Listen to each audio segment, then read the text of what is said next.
Recordarles que la entrega de premios es a las 17 horas en el Hotel del Castel. Además, quiero recordarles que la tarjeta de jugador que se ha puesto con su nombre en cada una de las rondas, la pueden llevar a casa. Good morning, everybody. We will start in a few minutes the last round. Thank you for coming and for the leader of the games to present in this tournament. I want to remind that the prize giving ceremony will start at 5 in the afternoon at Hotel El Castel. Well, you are very welcome to come. And also the card name which has in the board you can bring when you finish the game. Para comenzar la ronda tenemos el honor de contar con Nuria Salán, que es vicepresidenta de la Sociedad Catalana de Tecnología y profesora de la Universidad Politécnica de Cataluña. We have the honor of ringing the bell, having here Maria Emelianova, Vice President of the Catalan Society of Technology and teacher in the unique professor in the Polytechnic University of Catalonia. Pueden comenzar.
Hello, chat.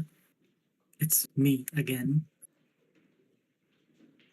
Good morning, everybody, and evening if you're on my time zone. Can you hear me? Can you hear me well? Oh, hi. So the voice in your head works. All of you get yourself checked. Go to the doctor next week. Good morning to you too. Hello, GP, Alberto, Chris, Fly, and Luke, and GM Solver. Whoa. Hello, Palik Brr. She drew yesterday, and her current score is 4 out of 9. Hello, Captain Ketchup. I only joined here because you asked me to. All right. So let me open the link. Sorry, I haven't seen what happened in the game so far. Looks like this is a classic. Is it a classical Sicilian, or how do you call this? So e4, c5, the usual d4 main line, open Sicilian, classical Sicilian with d6, right? E6 would be the Scheveningen. But okay, she plays a quick bishop e2, making way to castle. Knight b3, bishop e7, bishop e3, and bishop e6. That's a very nice looking e-file there, guys. This is picturesque. This is time to screenshot this and save it and frame it, because what a nice position. Such a symmetrical e-file. Love to see it. Yes, a GP. It's not very difficult or not even a big deal for me to pronounce the Dutch G, because the same alphabet exists in Arabic. And I've been saying that since I was a child. So, yeah. But yeah, I have heard the joke about you can tell where a person is from by the way they pronounce this word. If it's Scheveningen, then they're Dutch. It's Scheveningen, they are German. Well, I did not know about the city nor the opening, but I have been saying the Dutch G since I was a child, yes. Alberto, I will double that, and I will square that bet. If anything else goes on the e-file in this position, I will pay you 100K.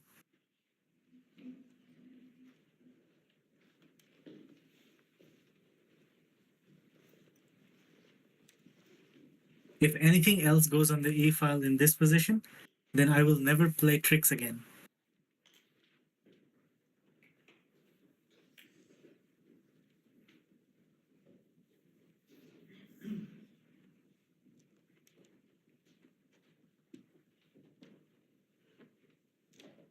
Luke van der Hagen. Hagen? Hagen. It has to be Hagen, yes? GP, please correct me. GM Solver, I mean in the current move, like Anna's move.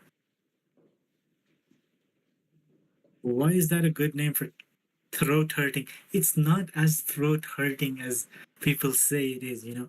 It's just Hagen. It should be smooth. But I guess people who don't know it since a young age, they cannot say. True. Just say Dutch G or normal or English G, you know? Mm, yes, Alberto, in Dutch, they don't really roll the R's. They don't roll the R's.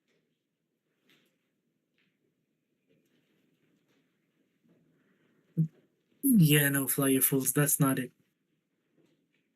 GP is the Dutch speaker. Maybe he can go to the languages channel. I haven't seen it. In Arabic, there's no G. Hu khat het. Hu khat het. It's HET. Hu khat het. Luke, there's no G in Arabic. Like in traditional Arabic, there's no English G sound. It's crazy. But in a lot of Arabic dialects, you will hear the G sound, which is a replacement for a different alphabet, which could be anything.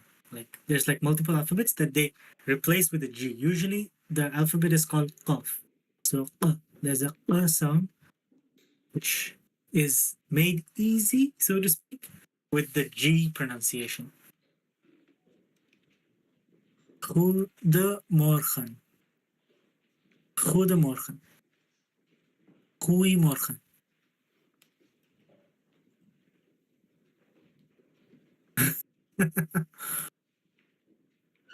No, it's okay, Luke. Don't worry. I'm just spitting facts. Coordinates. GP. Sorry, Jam Silver. Coordinates. Recoloniseerd. This game has been recoloniseerd. GP, can you tell me which vowel is stressed on in this word? Because I am very confused about this. Okay, so the bishop has gone from f1 to e2 to f3. This is still theory. This is still in the master's database, although I don't know any. Okay, there are players that I know who have played this. So Max Vormerdam was in this position. Anna-Maja was in this position. And I don't know any other names that I see here. But okay, not bad.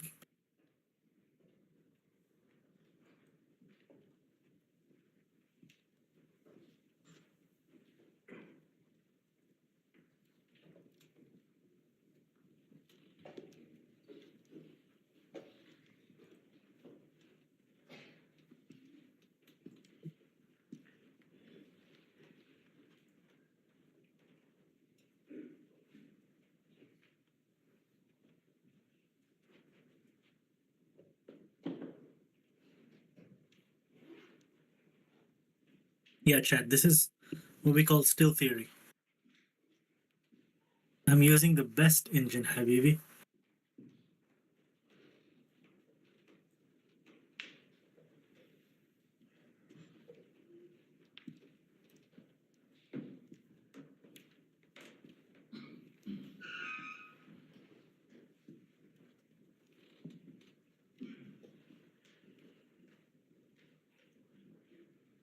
G3, bishop G2. That would be something. Okay, so what's the idea here? Do we want to place the knight on d5?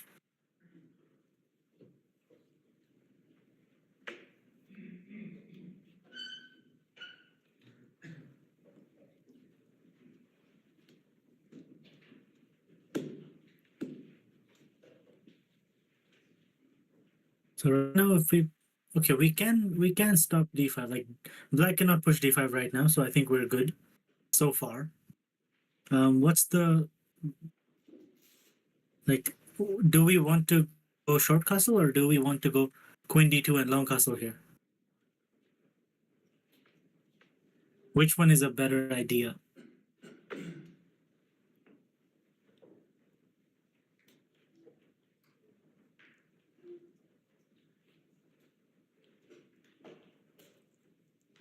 Oh, the world championship is going on too. Shit, they started at the same time. Nice.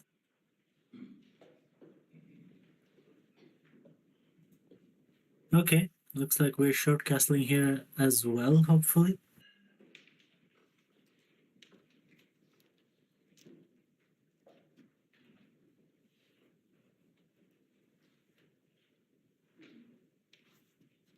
All right. The bishop doesn't seem like it's doing much on f3, but I guess its only purpose right now is to hold d5.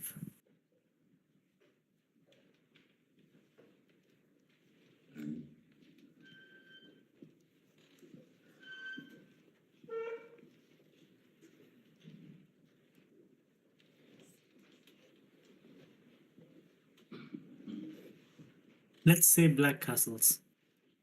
White has idea of, yes, short castling, or g4, or even queen e2. Interesting.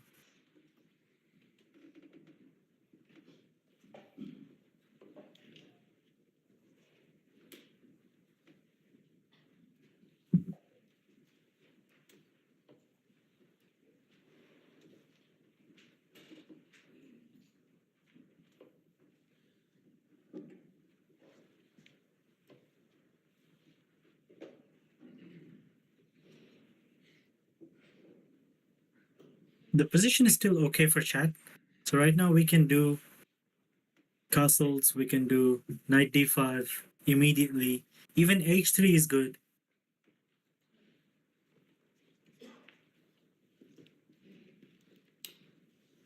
Let's see what the clock situation is.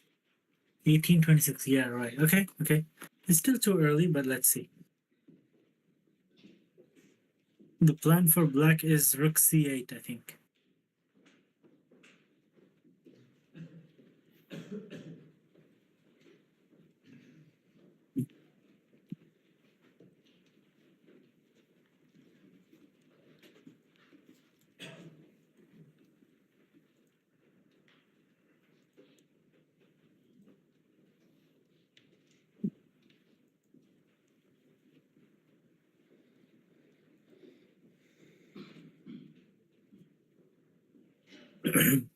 I'm getting drunk on my Vimto again, chat.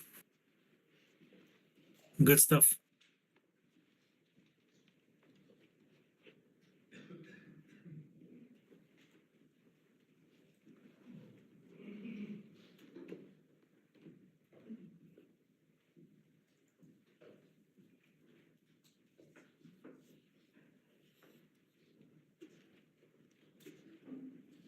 I like castles here. Well, for white.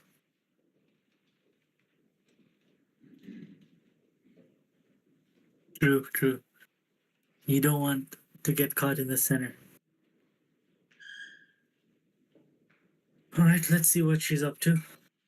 She did take a long-ish think, and I hope she knows where to put the king.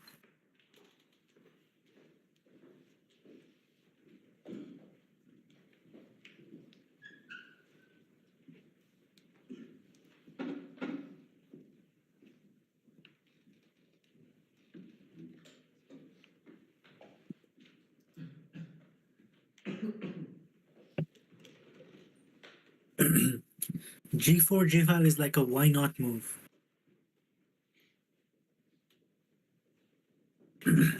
But no, maybe not yet.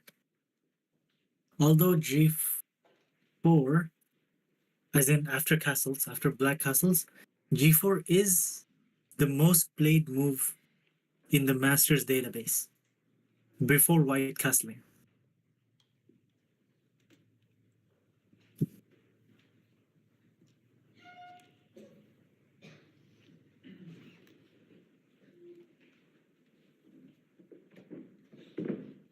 Let me check how old this guy was.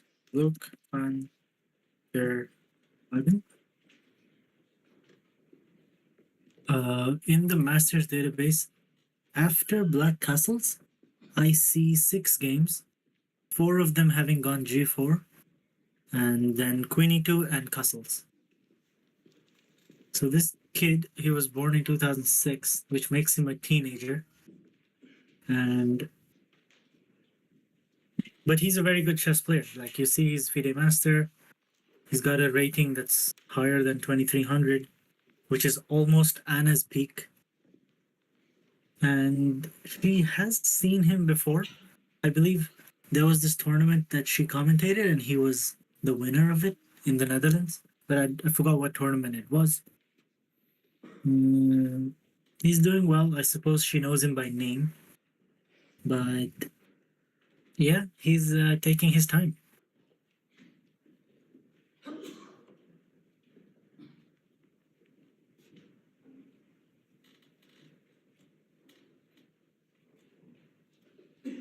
It may have been the fish one.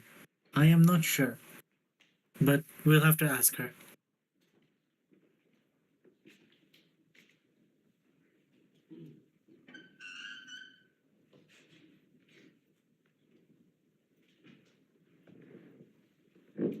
Oh, sorry, I didn't see your message.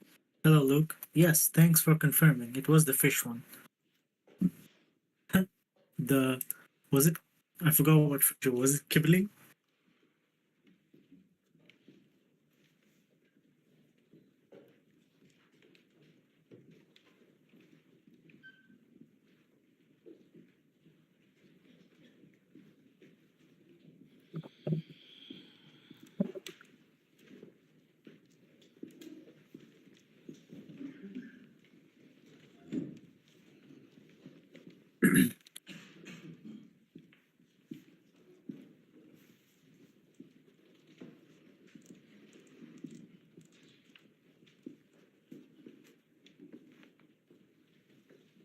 Hello, YouTube chat. Sorry to have ignored you once again. I keep skipping the tab. Good morning. Hello, Gregorio and Isolmund. Yes, she is facing a higher rated compatriot today as the final round in this tournament. Let's see how it goes. A win would take her really high up in rating, and a draw will take her a little high up in rating. And we don't talk about any other results.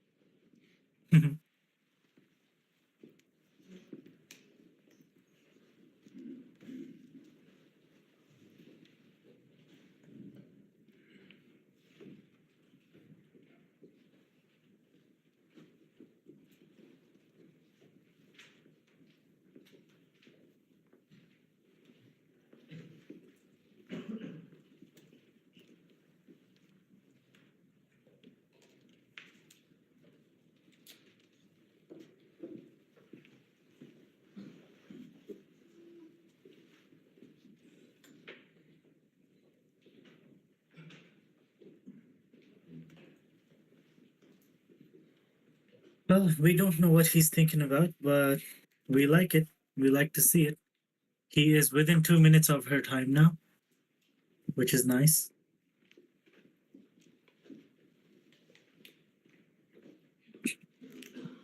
If I were him, I would be thinking about lunch already. So that's a cool stuff. Oh, chat, reminding you we have the hydrate game. It's still on. Whoever can redeem hydrate closest to drinking water wins. I would imagine a lot of people skip breakfast before early morning rounds. James Over, you just win. There's no what, you just win.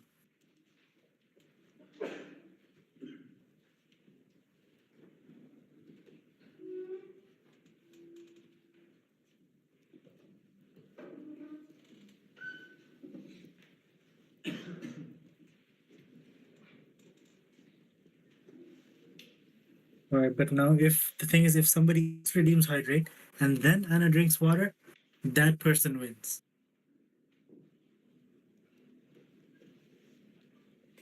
Ciao. Jen Pixels, that is, I've heard people either love to do it or hate to do it, or some people need it, some people really don't need it. Like, I feel like I'm one of those people who cannot eat after waking up. Oh, is that for me? Nice save, man. Nice save. I just finished my Vimto. I have successfully begun getting drunk on my Vimto today again. But yeah, GP, I was telling you, I cannot have food right after waking up. It is just not possible for me. Like, I just can't.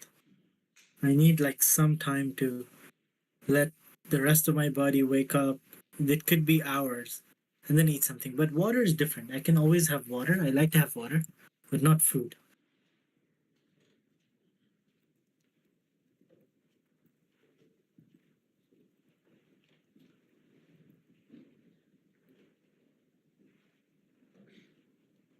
Right. 30 minutes on move 4? Bro, he is. Wow, that's worse than Anna's opponent yesterday. Damn. It's like the first game. Remember when game 1, he had like a super long think on like some early move, and then he went on to win the game. So if Ding would take time, if Ding would get a win today, yo, I think he's very close to winning the match then.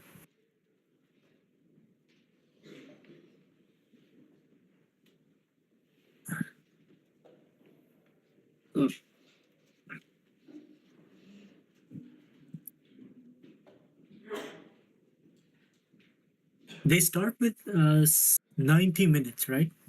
Or 120, I forgot.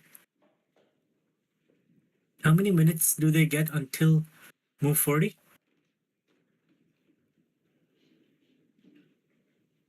120. Okay, that's fair.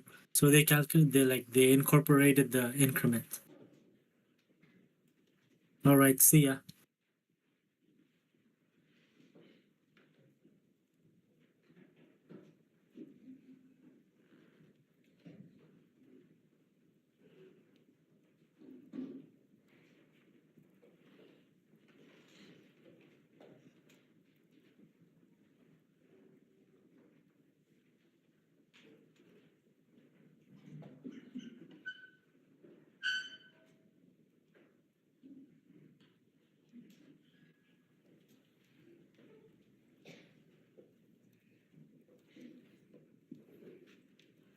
All right, and just castle. Just castle play simple chess. We don't need to go into crazy moves before it. Hello, Port Ellis. She is on multiple draws actually. I think she is on 2 wins and 3 losses, if I'm not mistaken. 2 wins and 3 losses.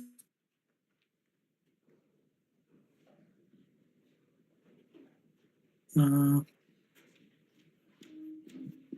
2 wins, 3 losses, and 4 draws. Yes, I think that is the result. 4 draws, 2 wins.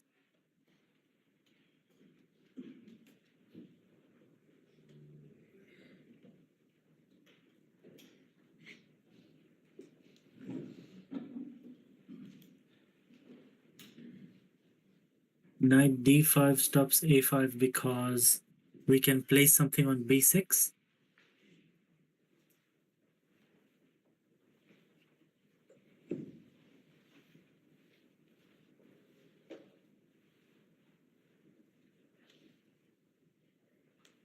I mean, it's a very nice square for a minor piece on b6.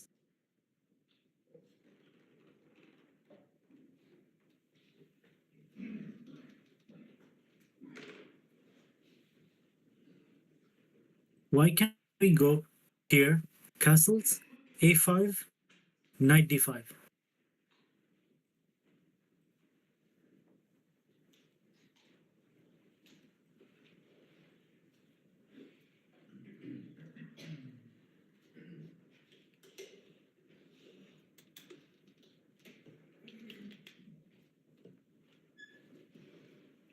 He has gone for it, guys. Simple chess has been thrown out the window.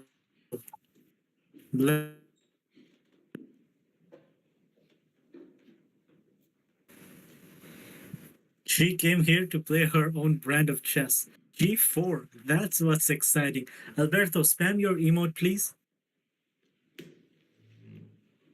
There you go. She just played a delayed grob. It took her 10 moves, but this position can reach from 1 g4.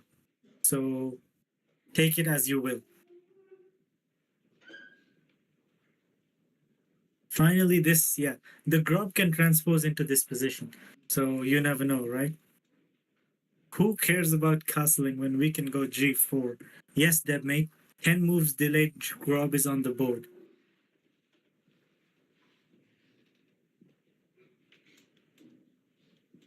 Our friend Luke is looking at the position and go like, what the... I was going to say...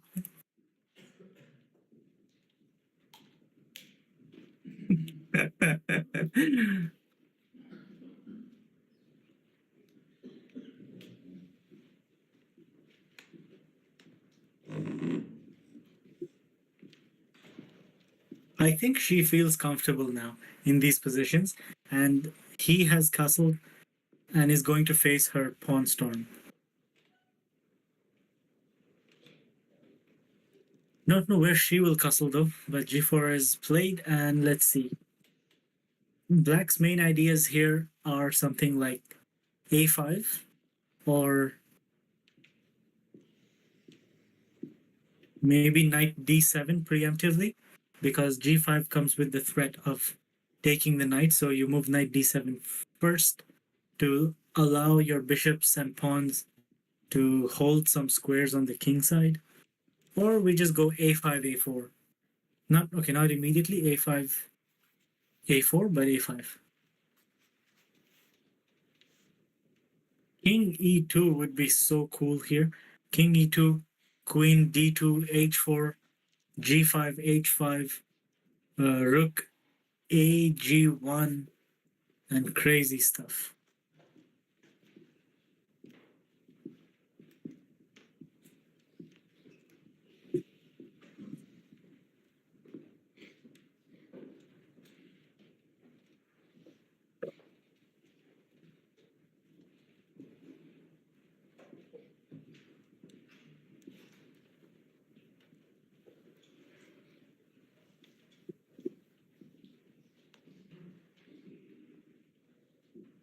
Of course, fly you fools. Gukesh has multiple moves in theory in his prep already. And just because Ding spent 40 minutes, yeah, it's not going to change anything. The chess speaks for itself.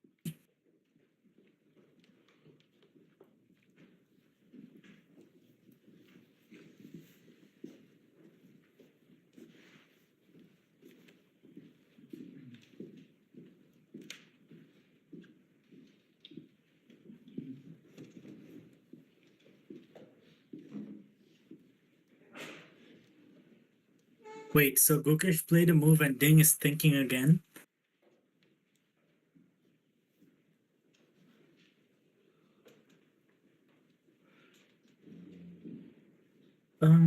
You mean in this position? I guess, yeah. I mean, castling is not too bad here because you have enough things in front of the king.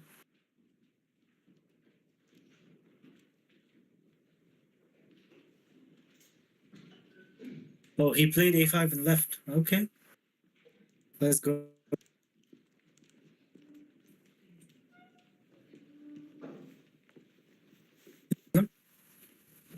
She knows that if she's striking here, he's gonna strike there and maybe in the center sometime soon. So let's see where she goes.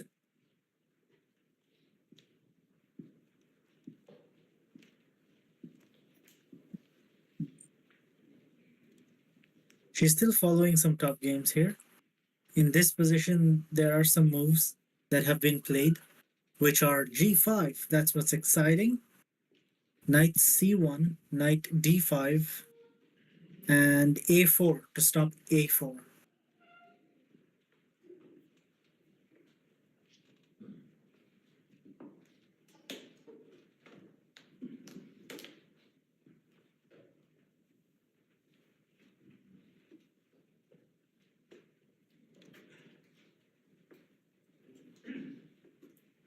Remember, chat, a draw is a good result for Anna.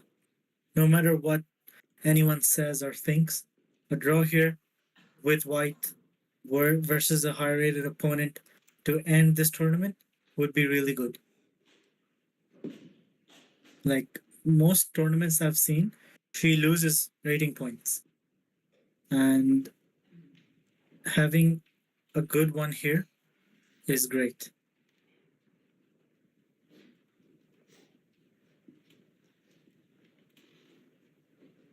Winning may or may not be good, but drawing is definitely good.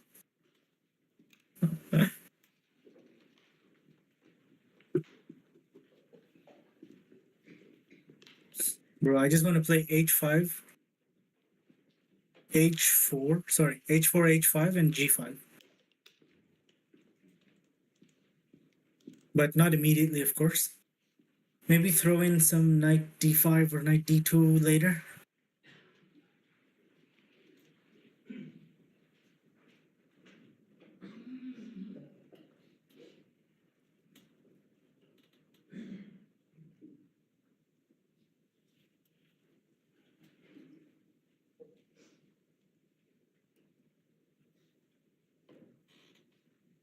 Kalpa. All right, I'll tell him Kalpa.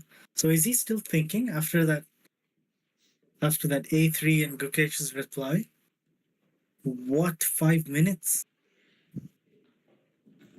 So what was that 40-minute think for?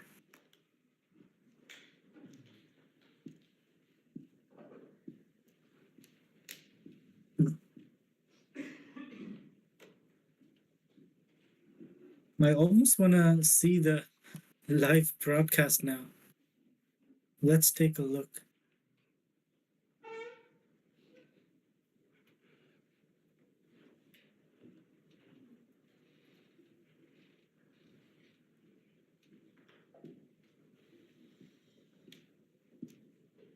By your fool, you need to play OTB Classical and prep and have your prep or your thoughts interrupted.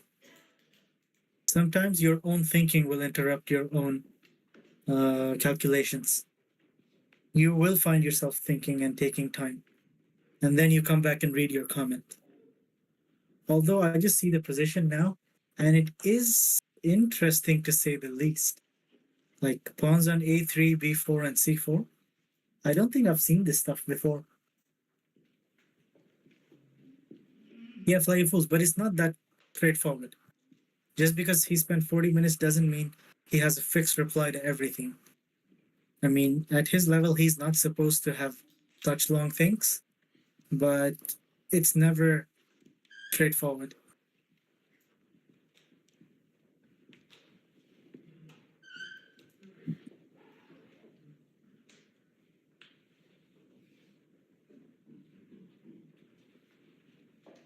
I just don't want this game to be another draw. Like, I want him to come up with, like, I want this time to be used in cooking.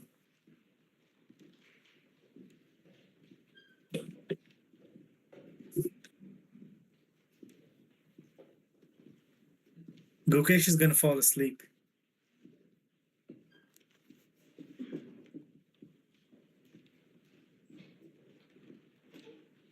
I hope he's cooking though, just like game one.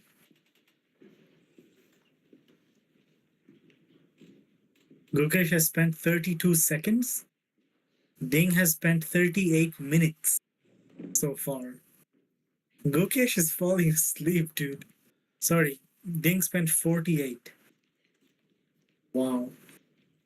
38 seconds versus 48 minutes. 32 seconds, sorry, versus 48 minutes. Insane.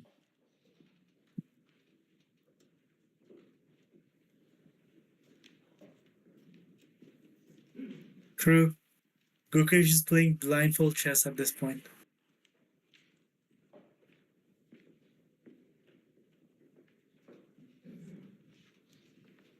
Where is the P though in the word? Oh, I see it now. Nice. Well done. Well done, my friend.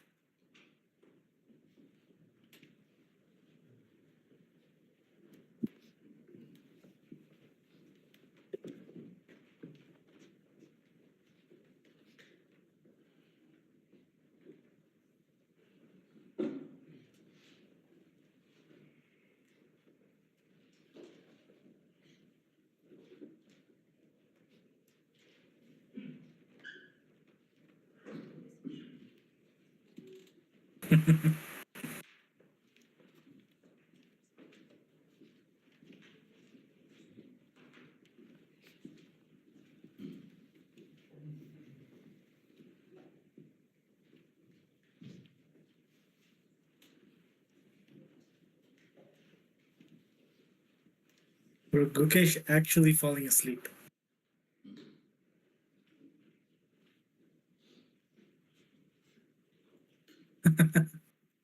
Man is Gukesh is ding chilling, guys. This is not supposed to happen.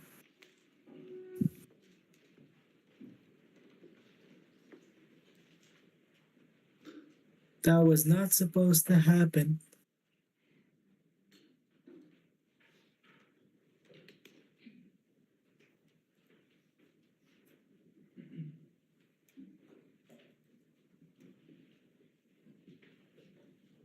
Well, the other person who's ding chilling is Luke.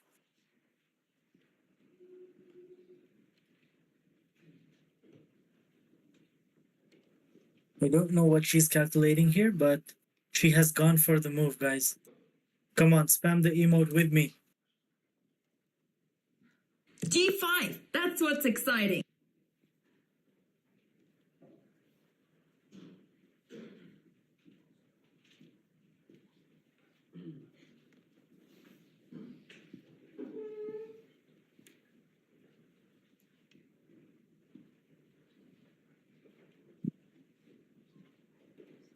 Illegal! Hello, James Monkey for you. Thanks for the sub. Welcome to the channel. And what an exciting time to subscribe.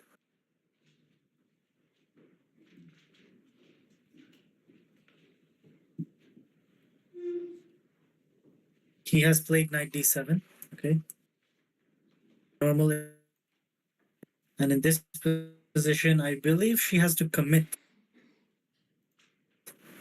to the pawn with h4. Come on, Anna, send it. Send it.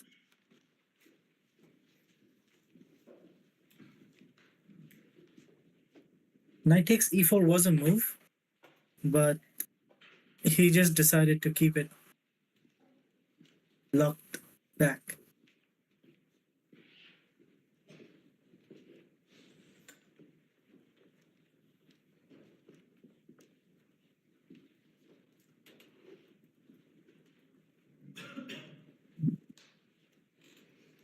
Well, Fly Fools, finally this position is gonna get two names that people would not expect. Yeah, I see the 12 minutes, man. Like after a3, he's really burning his time down. Like I can see him go down to 1 hour.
I hope we see decisive results in both games today.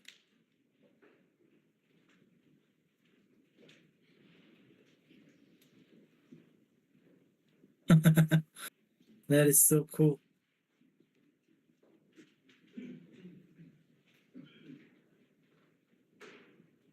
We don't know what kind of mental block he may be having, man. It's crazy.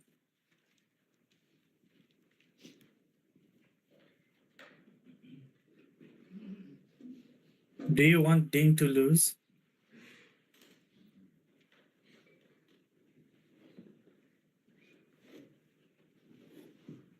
Why? Because he takes so much time. Um. Uh-huh. All right. Fair enough. Gukesh would be a nice world champion, to be fair. The youngest world champion ever? Is that the case or no? Somebody fact check and correct me, please. If Gukesh wins this, will he be the youngest ever world champion since Steinitz, like FIDE world champion?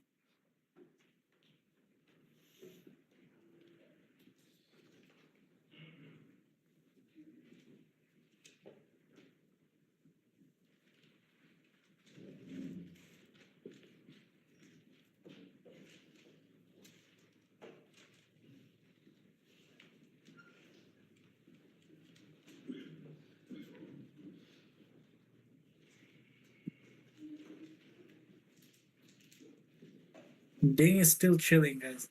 He's like taking sips of his water.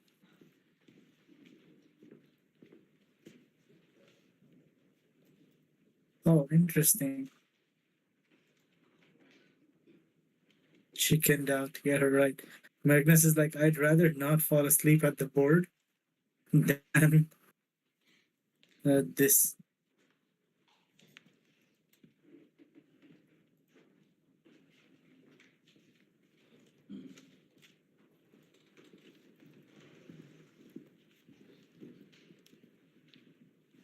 Ding chilling. All right, Anna, come on. You have pushed g5. It's time to commit.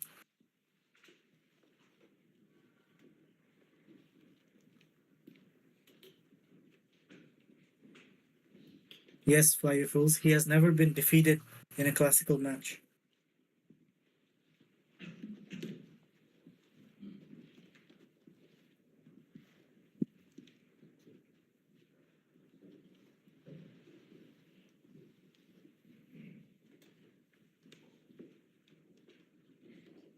I mean, Ding did win a good game to start with. Every other game has been draw, and one game that he lost was also due to time.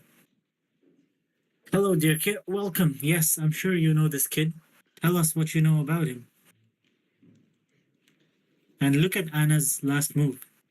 The last move she played was g5, and she needs to back it up with h4, and then maybe some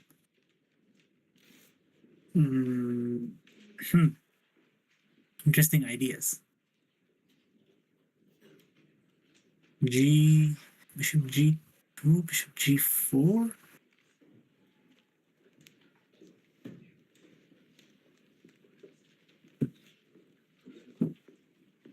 Yeah, Ding crumbled in time pressure. Like not even towards the end, but even earlier, before the final move, he was already losing. But because of the time too.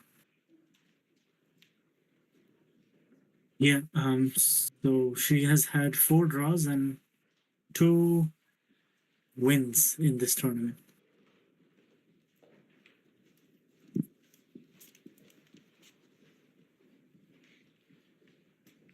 Wait, what? So you mean, okay, the first match. Sorry, I have to go last match. Last match he played was versus who? Nepo, right? And versus Nepo, I think he won in the classical. Did Magnus win in classical versus Nepo, or did they go to tiebreaks? I don't think they went to tiebreaks. I remember that longest game ever, game 6. That was won by Magnus in classical, but I don't know about if he lost any games. Oh, so they reached game 11, right? And he won that game to win. What was the win-loss in that match versus Nepo? Like how many wins and how many losses in the classical? Like what was the match score?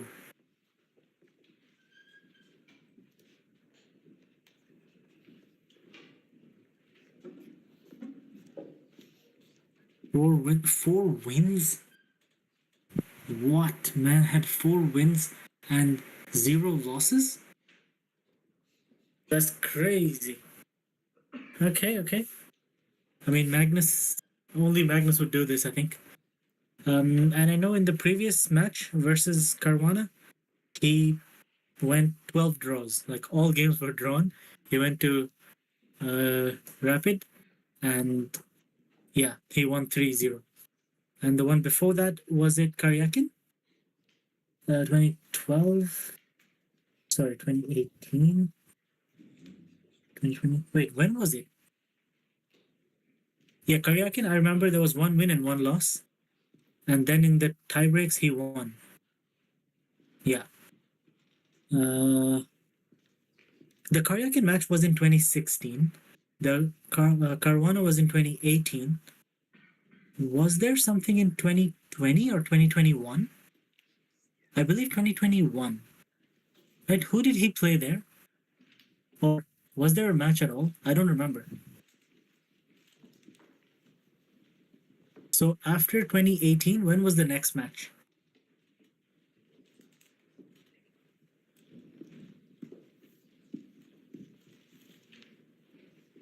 What? 2023. Okay. So who did he play in 2021?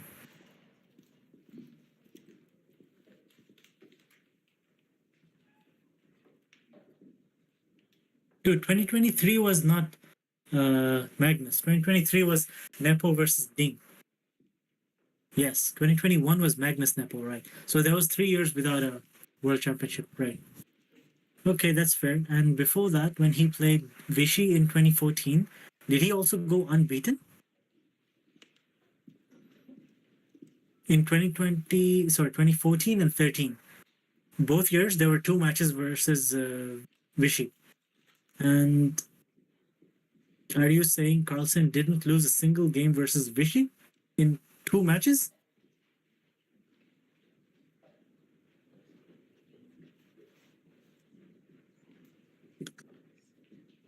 Right, he lost to Anand in 2014, but he won, right. He won that match well. Like, Anand came back for a rematch, but he couldn't win. Whoa, you mean in the first ever World Championship match, Magnus did not lose a single game?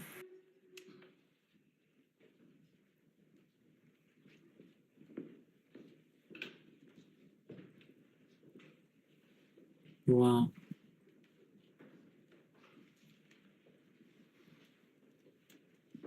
Okay, I mean, that's some GOAT stuff right there. I remember when I started following classical chess was in 2016. The first match that I followed was the Karyakin versus Carlsen, and I was so happy to see Carlsen lose a game because Karyakin was clearly the underdog or the challenger. But then Magnus really displayed some insane chess in the tiebreaks, and here we are. Too bad that guy left. He went away due to other reasons. He had some good chess sometimes, but I don't think he's gonna be missed. Okay, Anna. What do we have here? Look at the time, guys. Anna is on 54 minutes. Opponent is on 1 hour and 16.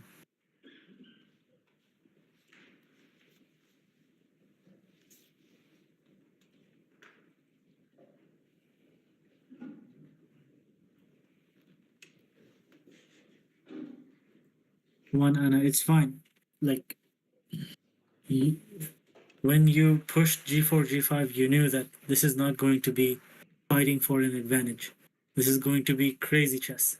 She has played the best move on the board. Let's go. h4. I think we'll see a quick a4 from when she's going to go knight to d2. I think knight d2 should work. Yep. Knight d2, then we can... Yep. a4 on the board.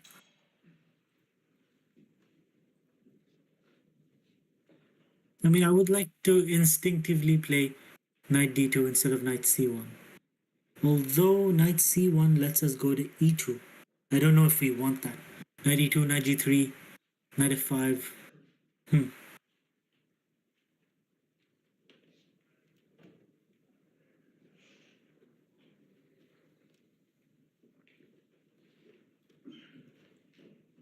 Alright, let's see what she does next. Like, she knew that a5 was going to be an instant reply. This is like ding Gukesh. She's being ding, and he's being Gukesh right now. Let's just hope she plays faster than the world champion. Ding is chilling? Is he chilling? No, he is not. Oh, okay, he made moves finally. Man has a 1 hour and 5 minutes advantage in a classical game on move 7. 7, guys. Crazy. So she plays knight c1. Let's go.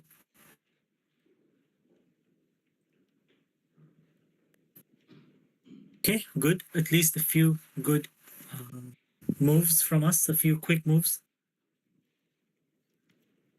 This may be looking like minus and Engine doesn't like it, but it's okay. We have some play and Black doesn't have concrete stuff yet. It's fine.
Gukesh is playing instant moves. Wow.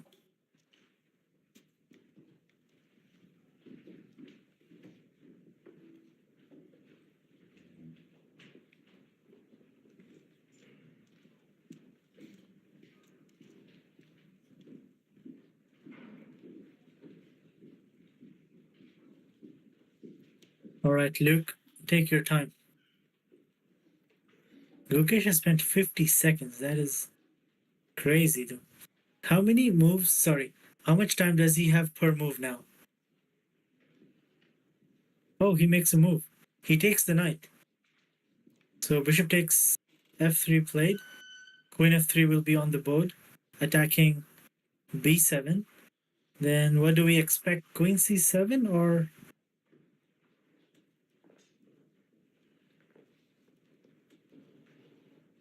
knight c6? No, maybe not knight c6. I think queen c7 is nice.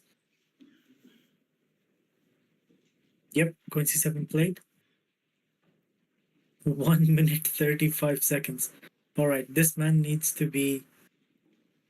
Let's see how he does on his time now, because if anything, he has made the game interesting already. Because every time it's his turn, we're going closer to flagging territory. And there will be some moral degradation by Gukesh. Okay.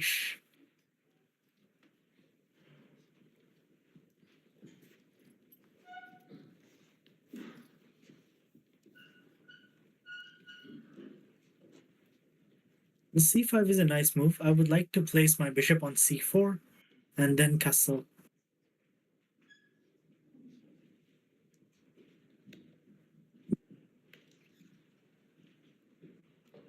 Yep, exactly, Chris Random. Now, every time it's on his turn, we have to watch out because he has barely a minute and a half for each move he plays.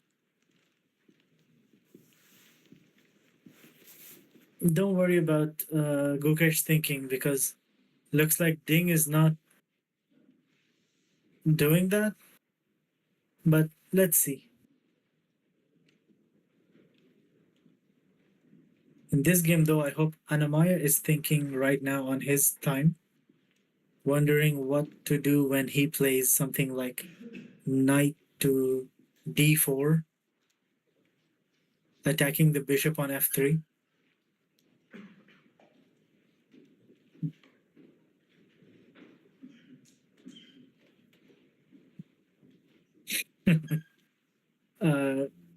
Fly your fools. It's patience. It's a patience game. You know, he's making sure the interesting and fun parts come up next. Although, I have an observation. I think the pieces, the piece set that they use for the World Championship is ugly. It's very ugly. Even compared to the one Anna's using right now, I think theirs is just not good looking at all. The one they're using, they're not the same pieces at all, man. The finish is very different. The one Anna's using, I like it. Like, it's good. It's like pretty decent and standard. And the World Championship one is just, yeah. Hey, they have Yifan in the studio. That's nice. Haven't seen her in a long time.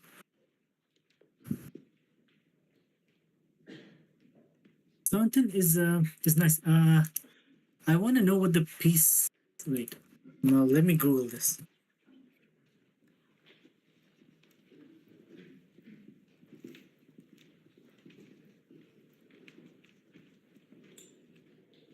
Is it called the Classic Staunton? Yes, the Classic Staunton tournament set. The plastic chess pieces that you have. You know, that is like goated. Like, it's so good. The OG. I love it. Love those. But yeah, these handcrafted ones are. Let me see. No, but yeah, this one is ugly, man. The one you just sent. Only 609. Only. Ugh.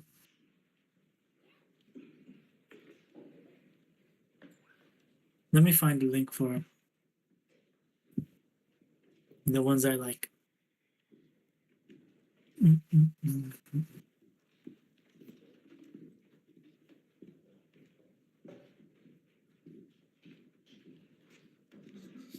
I want the plastic set, you know, the most basic one. I think this is it. Yep, this is the one.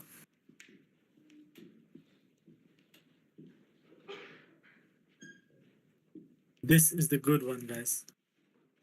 This is the one that I like. It's so nice and simple.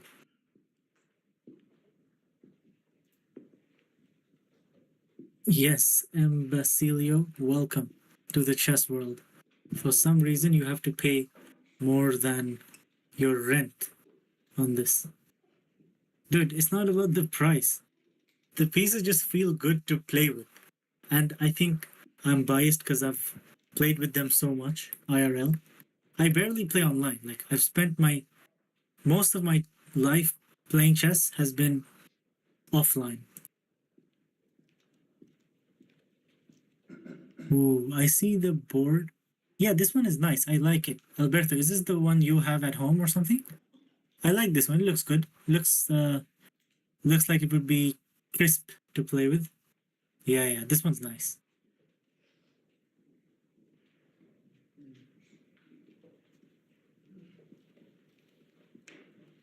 Russian Zagreb. Oh, what is that? Damn. Those pieces look like they get blown over. They don't look stable to me, but that's weird and interesting, I guess. Yeah, the different colors, I don't know.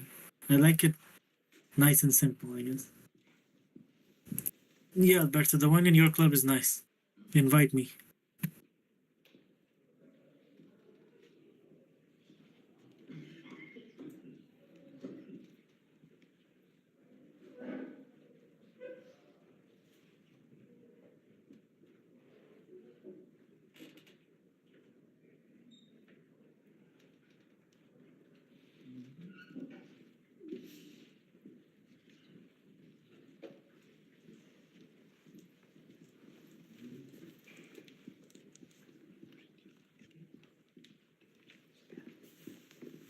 Hello, GM Solver. What do you think of this position? Yep, she has pushed g4, g5, h4. And now it is, well, the last move was a5, knight c1.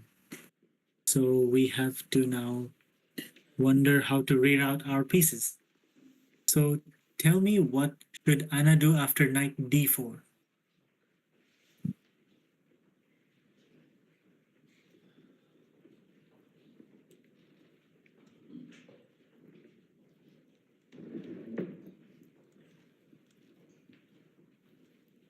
Bro, Ding is taking... Okay, Ding is not taking time now.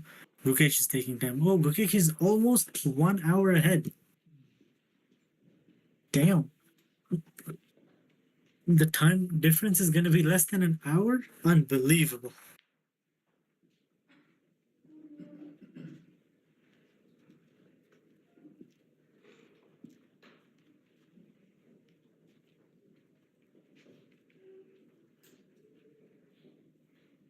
All right. Good luck. Good look.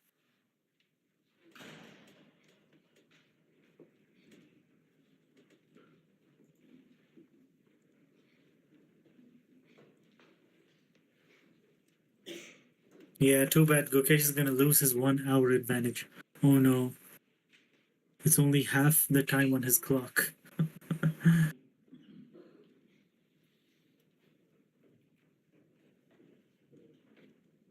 Oh wait, he played a3. Sorry, I completely missed that. All right, he's let a3, and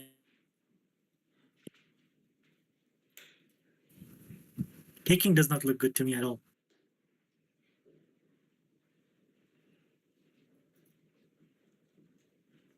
So what's the idea with a3? Like, okay, b3, and why is that better for black?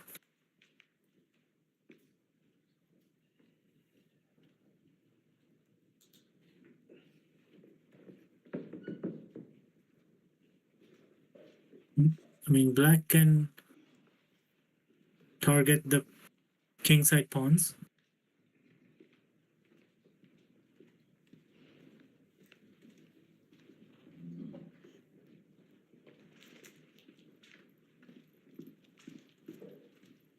I mean, Flyfuls, those things happen, and they make a difference when that is near your castled king. Okay, but this knight wants to go to d5 anyway. And then we have c4 ideas.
So knight d4 and taking on d4 seems like normal moves in this kind of position.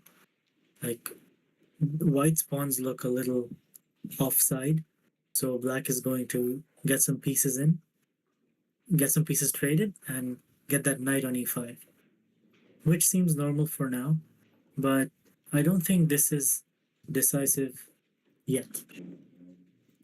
Like, I think there's still like a lot to play for. So Engine obviously wants f6 to, as we say, tickle the pawns that have been overextended. After f6, white should develop with knight d3, and after, let's see, another attacking move, queen a5 hitting the knight on c3, we just retreat bishop d2, and we play chess. Of course, it's a little uncomfortable to have a pawn on a3,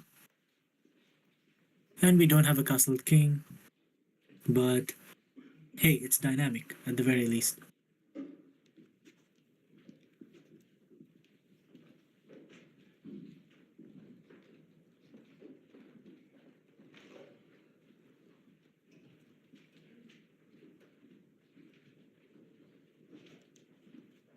The position is complex and there are too many tricks in the position. I had to do it. I could not resist myself from making a joke there.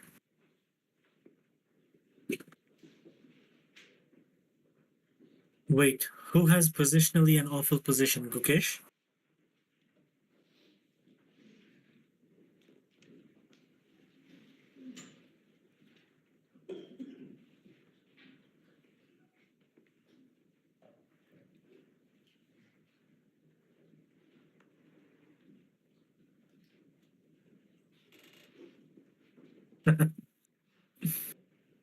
The FIDE chess chat is funny sometimes. Yeah, I see that c5 square is looking very nice, and Ding can place a knight there at any time. And Gukesh's pieces on the king side, sorry, the queen side, are not the happiest.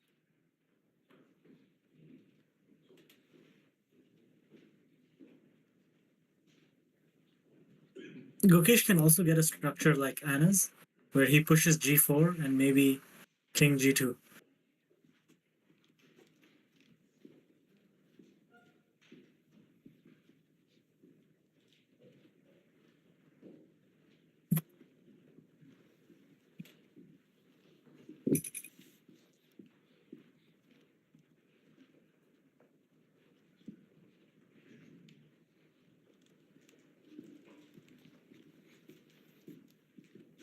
It's cool how Gukesh is playing white and he's dressed in black, and Ding is playing black and he's dressed in white. The bird's eye view of that table looks really cool.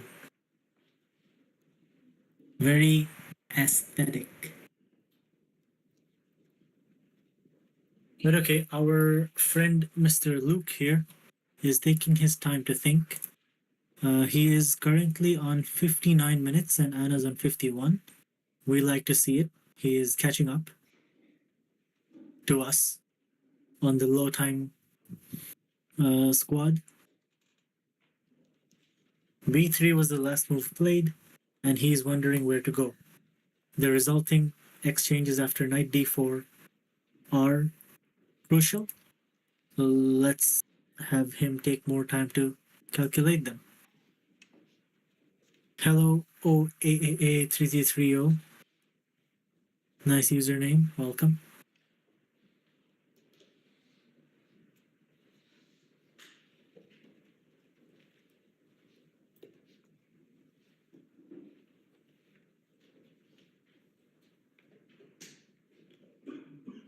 Guys, which time control of chess do you like to spectate the most? Don't say bullet. Like classical, rapid, or blitz? What is the best one you like to watch? I want to say rapid too. Hello, Bucks. The freshly minted 20-something-year-old. I actually don't know how old you are.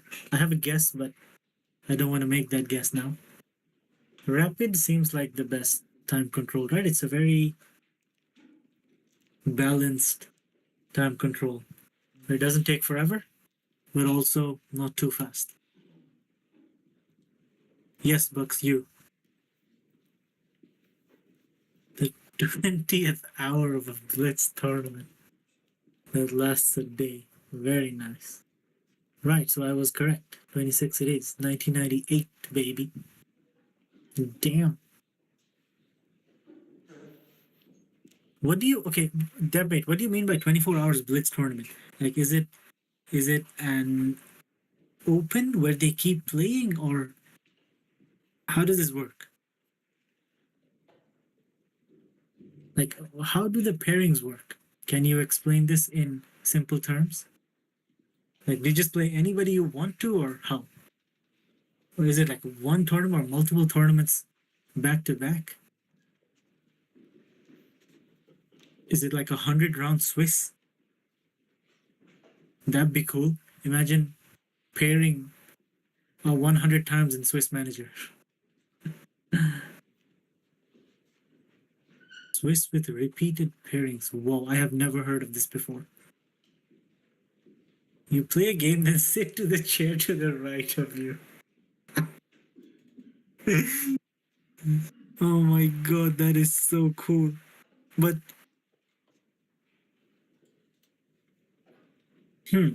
so on one side of the table, the players seated are fixed, and on the other side they just keep moving.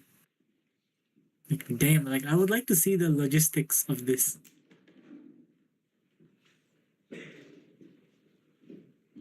Can you give me the name of the tournament so maybe I can take a look at this sometime? 33 rounds in 3 days. Damn, the whole thing was FIDE rated too?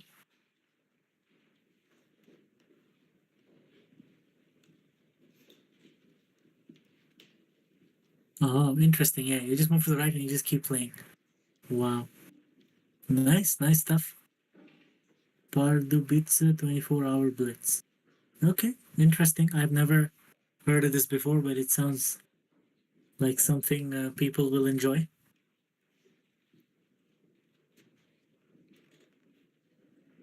There may be a rapid tournament that I can play soon, but I haven't touched chess in months, since June or July. I don't even remember when I played last. So I'm still wondering if I should go have some fun and blunder some pieces in the opening. There is a Boxing Day event. But the time control is 15 plus 2. So I don't know really if it's rapid or not, because I'm going to go down to, 3 plus 2 game very soon.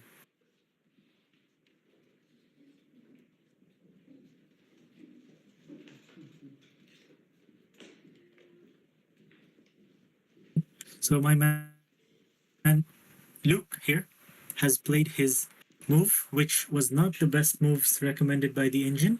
He just did Queen A5. And that knight is hanging and pinned on C3. So it's an absolute must to defend it. We should do something like knight E2. Looks good. Or bishop D2. That facilitates knight D5. So I like that. Forcing the queen to retreat back to D8. That'd be very interesting. Or, okay, not forcing, no, not yet. It can go to like C7 and chill. Not C7. What am I talking about? I think B5?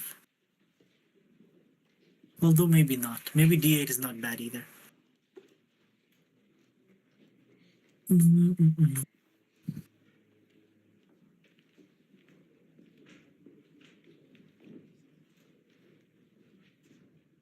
All right, Anna, anything works. Like if you want to develop the c1 knight, put it on e2 and you're fine. But if you really want to break the pin, then I think bishop d2 is also very good. Yes. Like bishop d2 is not doing much on that diagonal, I believe, but you do allow knight d4. Anyway, Engine really wants f6 here to attack that pawn, and you see that pawn has one of its defenders as the bishop on g2, which is maybe why you don't want that bishop to be pinned later, but we'll see. It's not that trivial. So bishop d2 and the knight is free to move. And it comes with tempo, so maybe she can work with it. But clearly he has something planned, because he knows bishop d2 is an obvious candidate. Let's see where this goes. The time situation is Anna-Maja on 50 and Luke on 55. Not bad. Engine eval is minus 0.3, 0.4.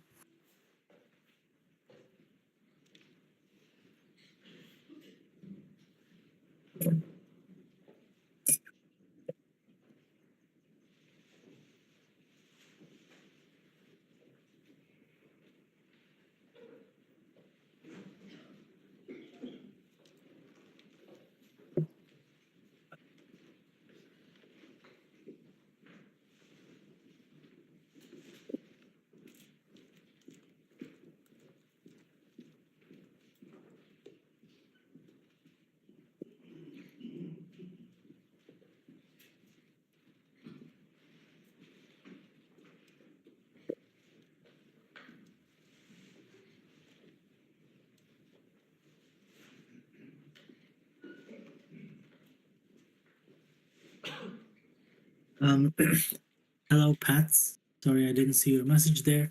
Yes, before allowing a3, she could have pushed a3 herself to stop the pawn push there, yes. But she allowed it thinking she would close the structure with b3 and it will be fine. Anyway, chat, we have seen neither of the piece moves. And queen d. Now she does not want the bishop to be moved away from controlling d4, nor does she want the knight to remain pinned on c3. So we have queen d2 on the board, and it's black to play. Current ideas in the position for black are knight d4 or knight b4.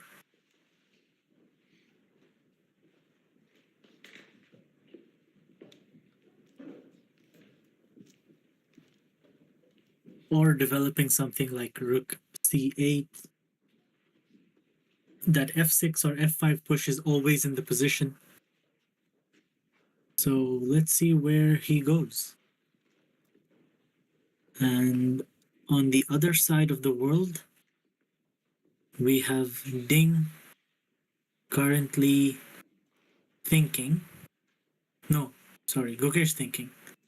Gukesh is on 1 hour 33 and Ding is on 51. The time difference has reduced considerably. Interesting.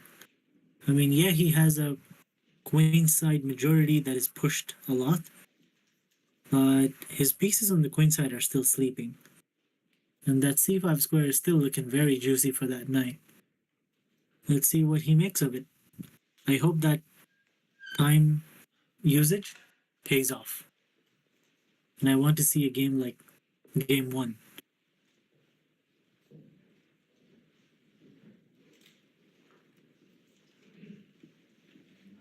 Yes. I thought it was Ding thinking, but no, it was Gukesh thinking. And he has been thinking for the last 20 minutes, by the way. His think is not that short either. It's like almost half of his Ding's long think. Wow.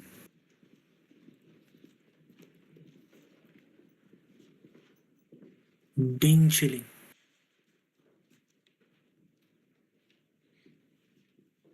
Ding chilling.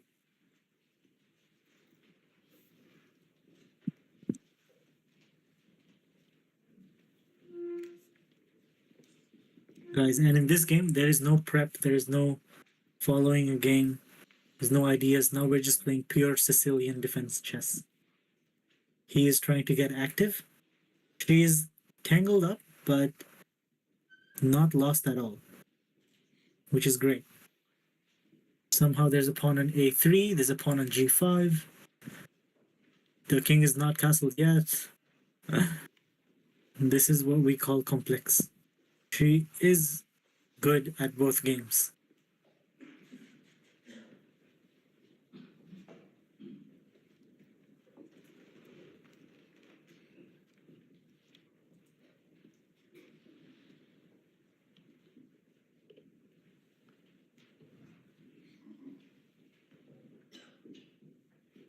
Knight b4 on the board.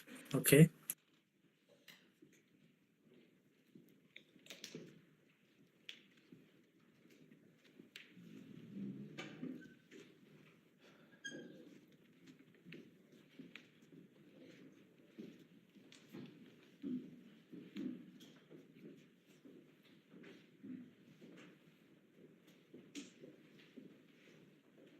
Okay, so what knight b4 does is it adds another defender to the d5 square.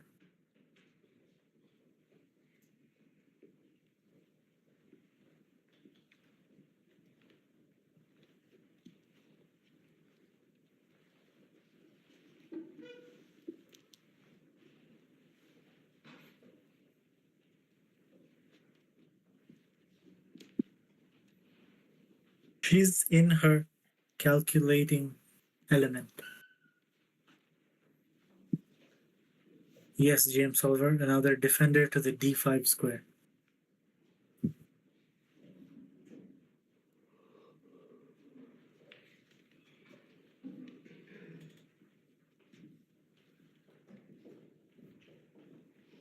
I don't know if she will castle. She could.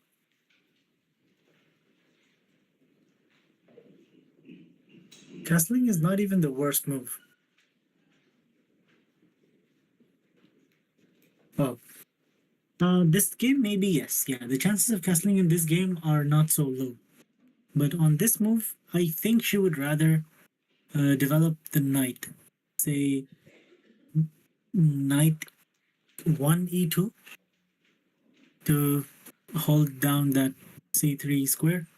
Or maybe knight d3. Ask questions to the knight already. But maybe that's not so good. It's knight d3. If you take, the knight cannot really go there. GM Solver, is this position, sorry, is a queen trade in this game good for white or black?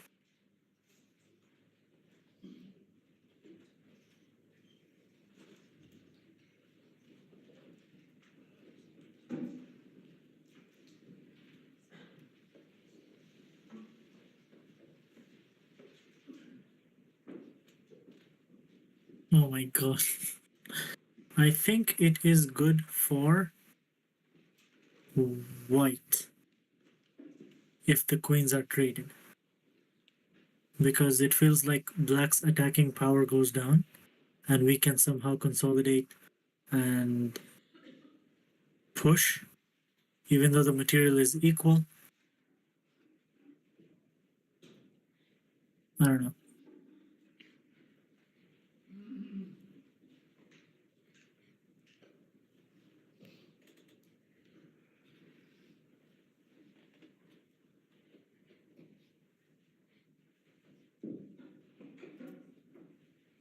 Right, I think that also makes me think white would benefit. Because the king is on e1, it's easier to attack it. And for attacking, you would like to have the queen. So black does not want to give up the queen here. That is my no brain thoughts.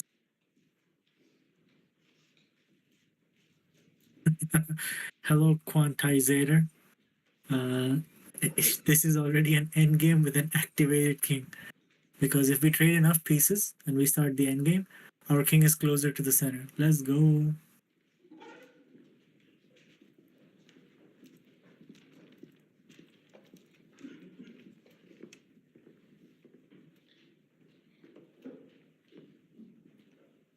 Okay, I hope that a3 pawn does not become a problem in the future.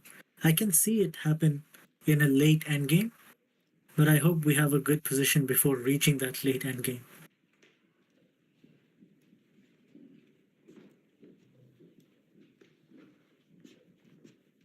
First, for some reason, I'm yawning again. This is an actually good time for me to sleep, guys. Like, the healthiest time for me to sleep. But I think what I'm gonna do is after this game, I'll try to sleep again.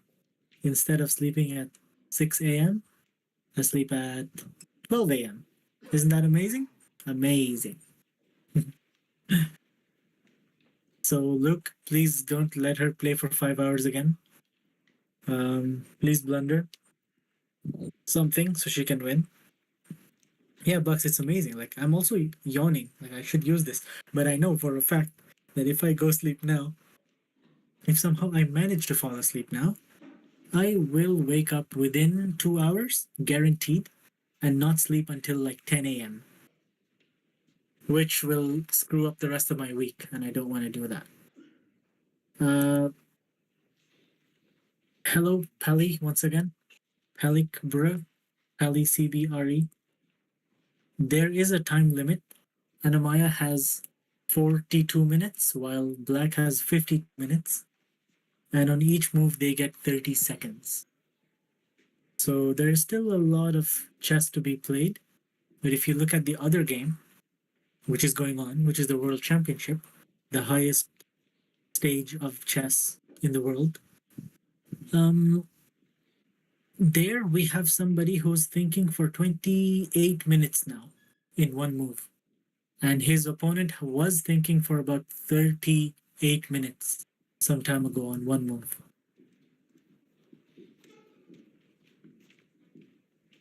So today really seems like the day of uncommon positions with long thinks. Let's see. Chris Random has summarized perfectly. Could not have said it better. There are two classical games going on right now. One is the most important game in the world because it's the final round, and everything depends on this round. And on the other side, we have these two guys playing a random game in Singapore where they keep taking forever to play a move.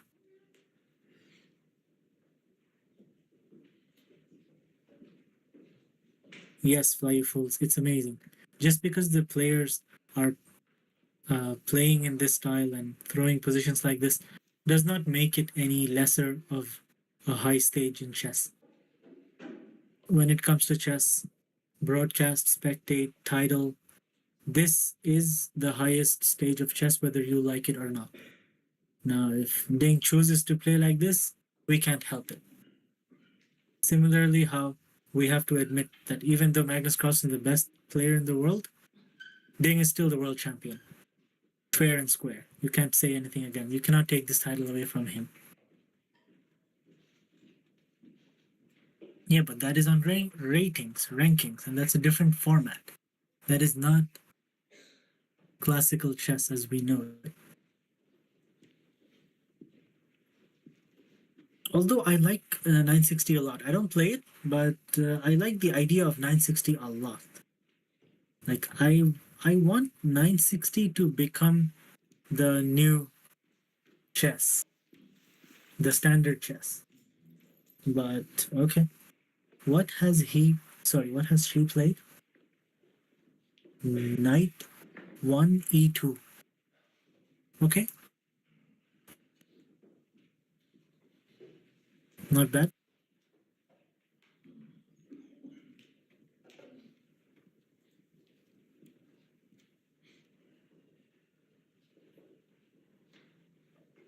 It would be cool to see 960 getting better.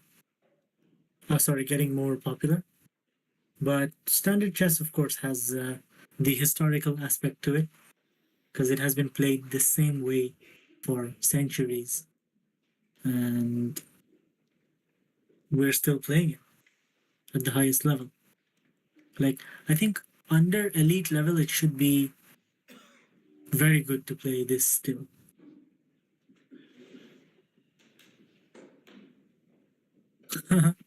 Yeah, but five rules.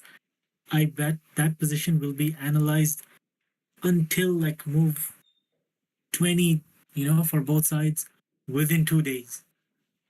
So it kind of defeats the purpose.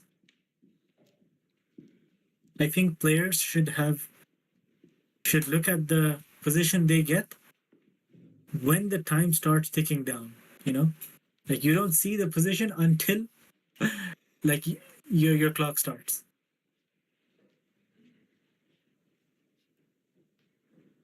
Bro, theory until 20 moves in any opening move is basically what we have in normal chess now. Some lines go more than 20, of course. But yeah, crazy.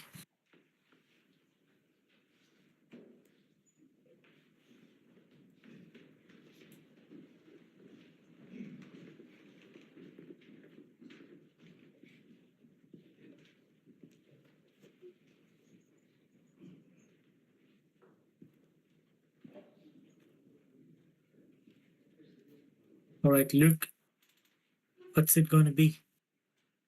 Are you going to play rook ac8?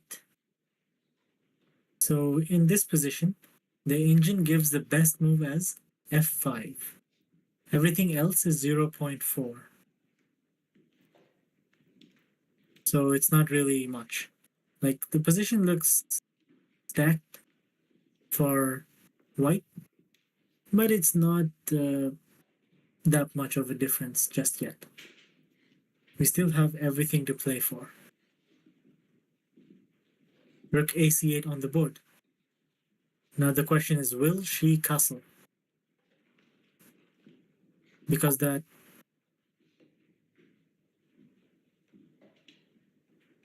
threat on... We could play moves such as rook d1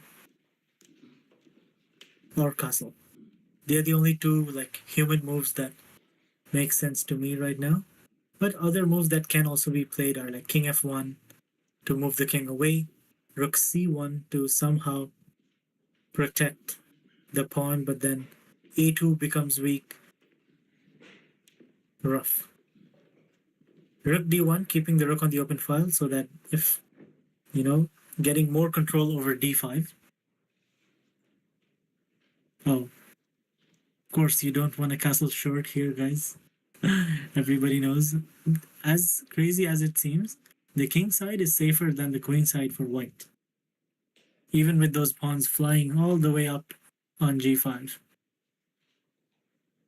So if she castles here, it would be a very Giga Chad move. So Alatovich, welcome. That was the result of the previous game. You can type !score to see what her score so far in the tournament is. Exactly. The king is far from checkmated if it's on g1.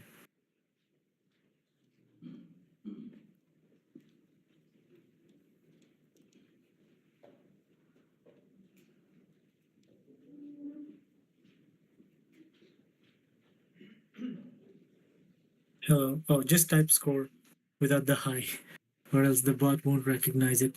But also, Pally, yes, I see what you mean. Black has some good play on the queen side, but they need to break with f6 or f5 really soon. He has not. I wonder if he has seen the idea, but he has not played f6, f5, even though the engine wanted it as best move for like the last 3 or 4 moves. Let's hope he keeps it locked and he's scared of her kingside pawns. Hello, Mateusz. The game is going okay. It was a classical Sicilian. Anna is a little down on the clock, but not too much. And the eval is about minus 0.3, 0.6.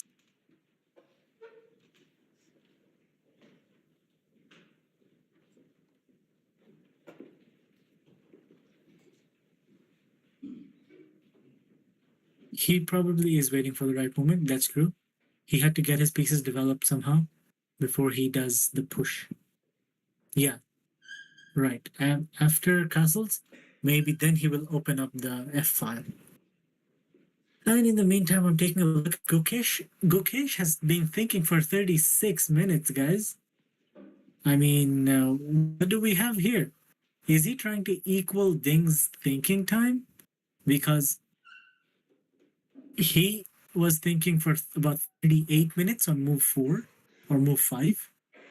And now Gukesh is thinking for about 36, 37 minutes on move 11.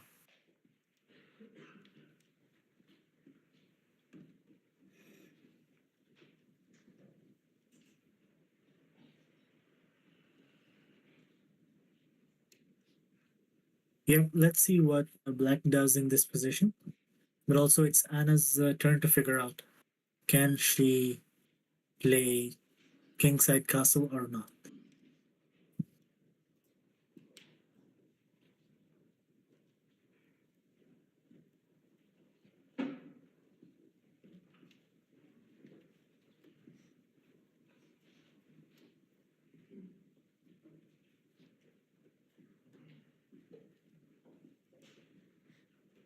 You mean the chess puzzles that Offer Spill gives every day in December?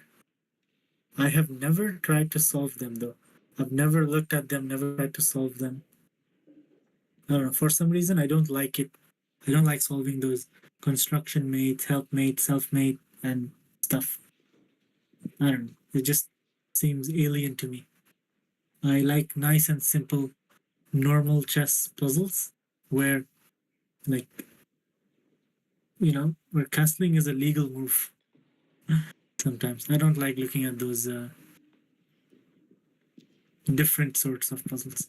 All right, guys. So in this game, in the World Championship game, Ding spent 38 minutes and 17 seconds to play the fourth move.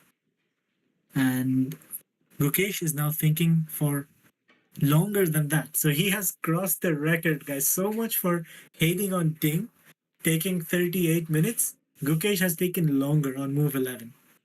Let's go. But somehow he still has how many minutes? About 20 minutes more on the clock. Wow. These players are really taking their time. The clock is getting tanked. GM Solver, have you solved today's puzzle? I mean, of course you have. If you have seen it, you have solved it. Who am I asking? But yeah, I have not seen any of the Advent puzzles. 30 minutes? Is that the longest time it has ever taken you to solve a puzzle? That might be, right? GM Solver, how do you feel about the fact that Ding and Gukesh both took longer to play a move than you took to solve that puzzle? Lol.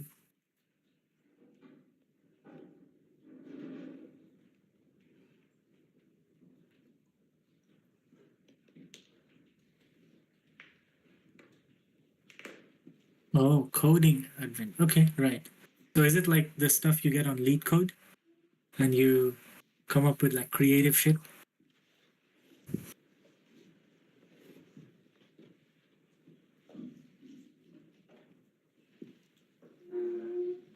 All right, guys, we have officially crossed 40 minutes on the Gukesh think for one move. This may be the longest time spent on a move. Like, what is this? Is he calculating a coin sack like, what's his name? Rashid Nejmedinov? Yes, I know my chess history, guys. That coin sack was something else. Ah, okay, cool. I have looked at like simple stuff on Lead Code many years ago, but yeah, I haven't done coding in forever. So my coding elo is like, I don't know, 600 or something.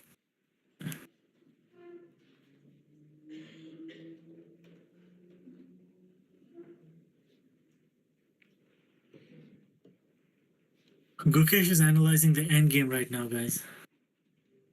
Whoa, she has played King F1, not even castle. She didn't want to move the rook from the h file. Let's go. Let's go. The position is only like -1 or so, but yo, we have a game on our hands. Once again, guys, Engine wants him to throw the f pawn. Okay, interesting. 1400 is not bad. That's almost my elo in chess.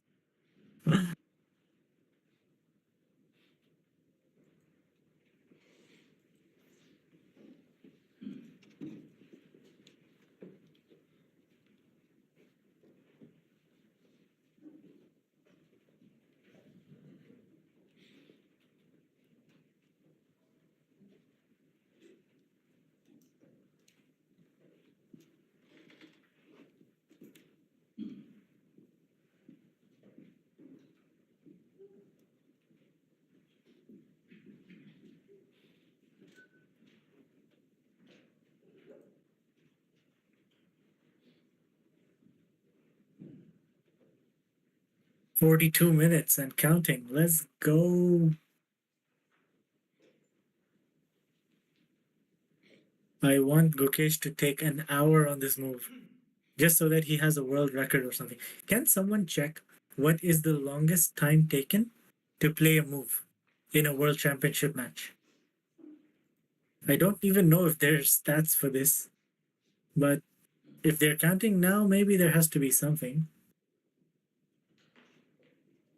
And 42 minutes has to be a good candidate.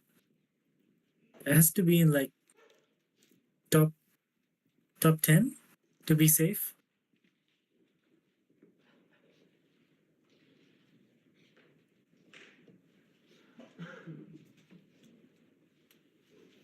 Oh no, Anna's sleeping.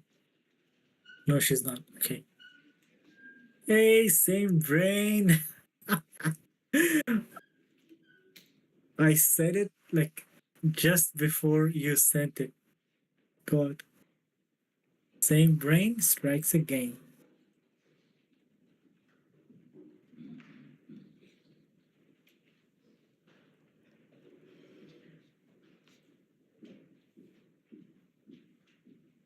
So, Bucks, is today also one of those public holiday things? Wait, was it a public holiday on Friday or something? Or is it just celebrating?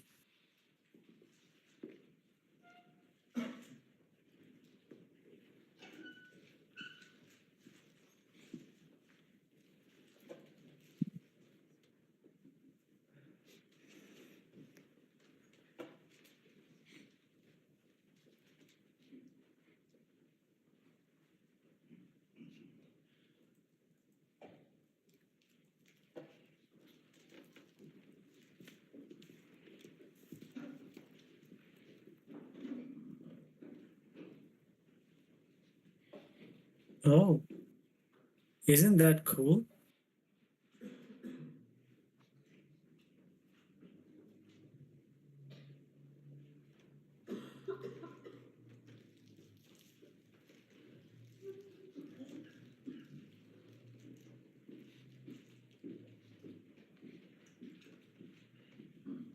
Yeah, as you grow older, I believe the birthday becomes just a random day. Yeah, like just another day. So is that not that much of a deal? Not that big of a deal. If anything, guys, you should on your birthdays, what you should do is, if you can, you should congratulate your mothers for the anniversary of your birth, of her giving birth. That's cooler. All right, Bucks, that's nice. I think hopefully she will have time to explore and, I don't know, get some good food. Yes, do that. She'll also feel good about it. Oh yeah, anime merch is amazing. I don't think she's ever had those, but yeah, let's see what she gets. I doubt she'll get any merch from anime that she has watched. Although Fullmetal Alchemist might be the closest shout. I don't think there's Death Note merch really. Not as common as One Piece or Dragon Ball Z. Or maybe even Demon Slayer. I mean, there is merch for everything, but I'm talking about like popularity. What anime is most relevant nowadays, Bucks? Yes, Devmate. Sounds great. Like congrats on the congrats on the anniversary of bringing me to life.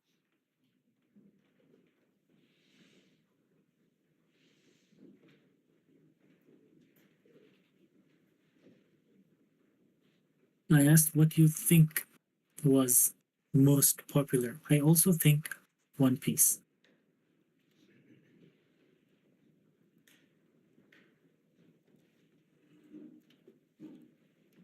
Ooh, that be nice. Go back a few months, and yeah, if you would like to do that, sure. I'm certain that a lot of dads don't get this.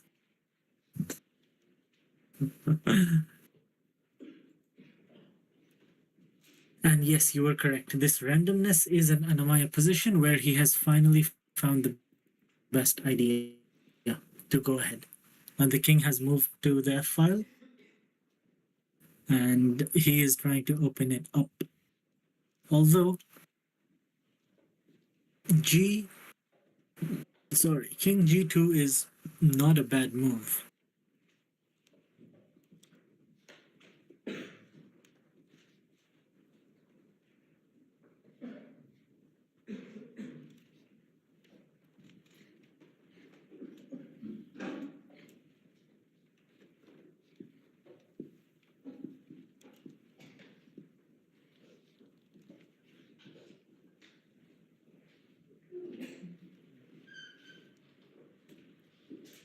Somehow I want to play knight d5 and c4, but I don't know.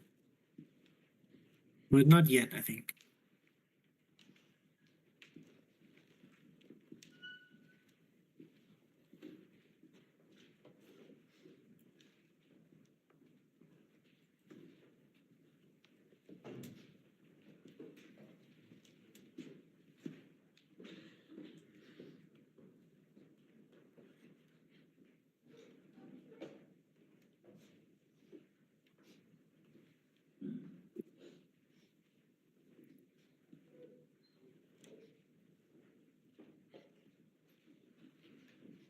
Oh my god, guys, Gokesh is still on the think. He is reaching 50 minutes, 5-0 on one move. That is amazing.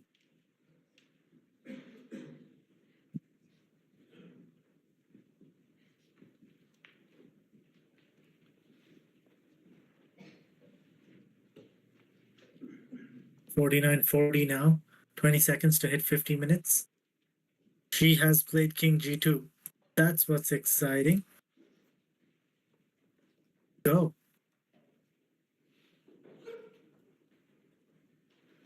Indicated for anime merch, then that is a good shout. Yes. We should be expecting it. If it's big enough. If it's like souvenirs and shit, then I don't think so.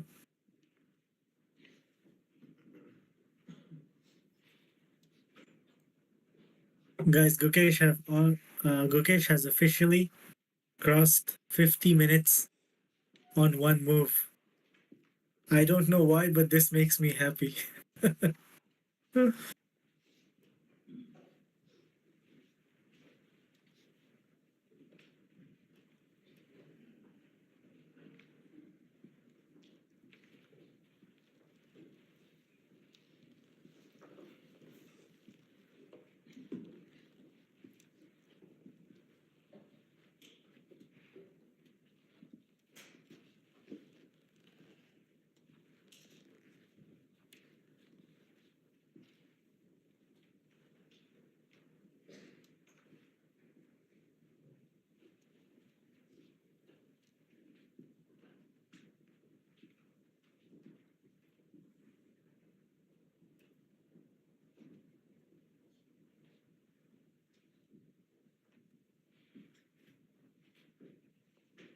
He has finally made a.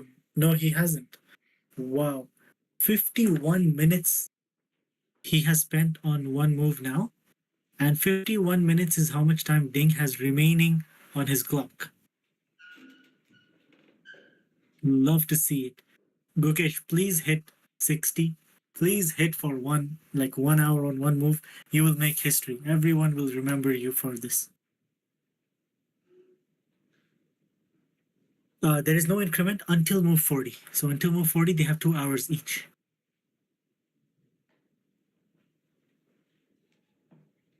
The position is in the balance. They're only on the 11th move, Bucks.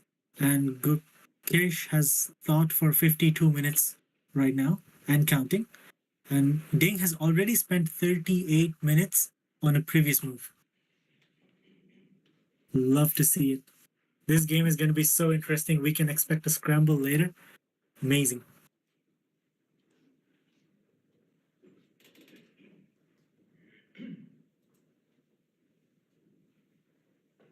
$30 in a classical chess game is very, very little time, guys. Like, if you have played classical chess, you would know. I just realized neither of you have played. Guys, please try playing OTB Classical Rated. You will really... Okay, do we take back with the bishop? I don't think we should, because maybe we don't want to trade pieces that early. I like to have dark squared control. So maybe HG, opening up the H file, is an idea. And maybe we can double up on the H file, like rook H2. And yeah, as long as our pawn is on D5, we are controlling the H pawn. So that's nice.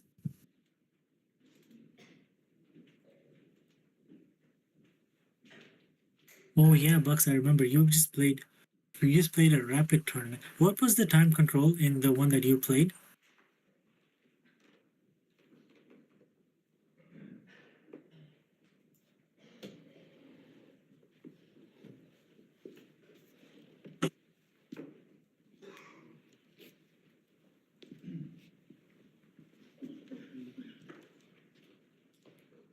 All right, Gukesh on 54 minutes to think. Wow. Look, okay, there is a tournament that I can play later this month.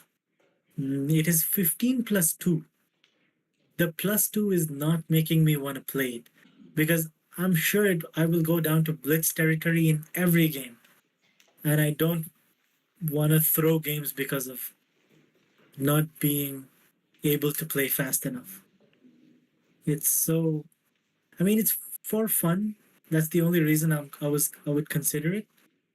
But I still have to decide.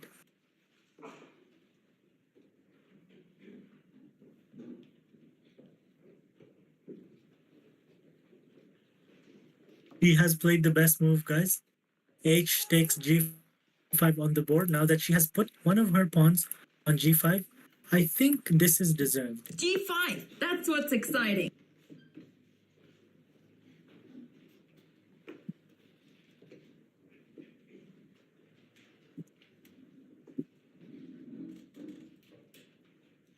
So that's the second time she has a pawn on G5 in this game.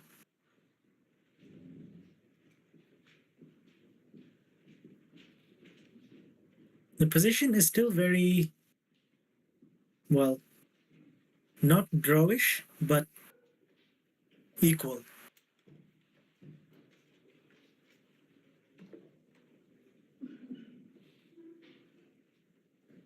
But maybe also Engine doesn't know what it's talking about. Guys, Gukesh on 55, he's 5 minutes from making history. Okay, I'm just going to call it making history. But come on, Gukesh, you can do it. Please don't play a move in the next 4 minutes. Make chat happy. Make the spectators happy.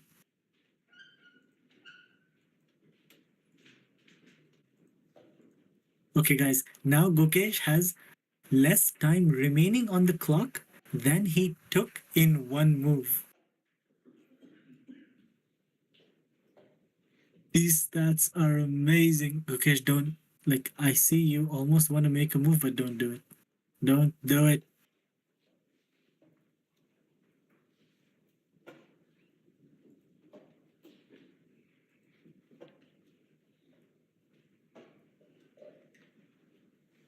Ding was not ready for this, guys.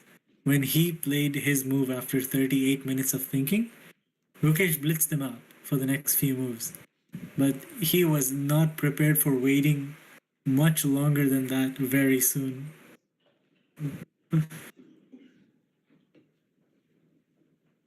Oh my god, this is so cool. All right, 3 minutes to go, guys. 3 minutes to go, and it will be an hour-long think. Most people in chat cannot imagine even playing a chess game for 1 hour. And this man here has spent an hour on one move. Man. And speaking of time, on Anna-Maja's board, she is on 29 and Luke is on 38. They are both on move 19. She's played 19 moves. So she needs to make 21 more moves in the remaining 29 minutes. With 30 seconds increment though, unlike the World Championship. Ding is just stretching, laying back on his chair, looking around, looking at Gukesh like, bro, are you here?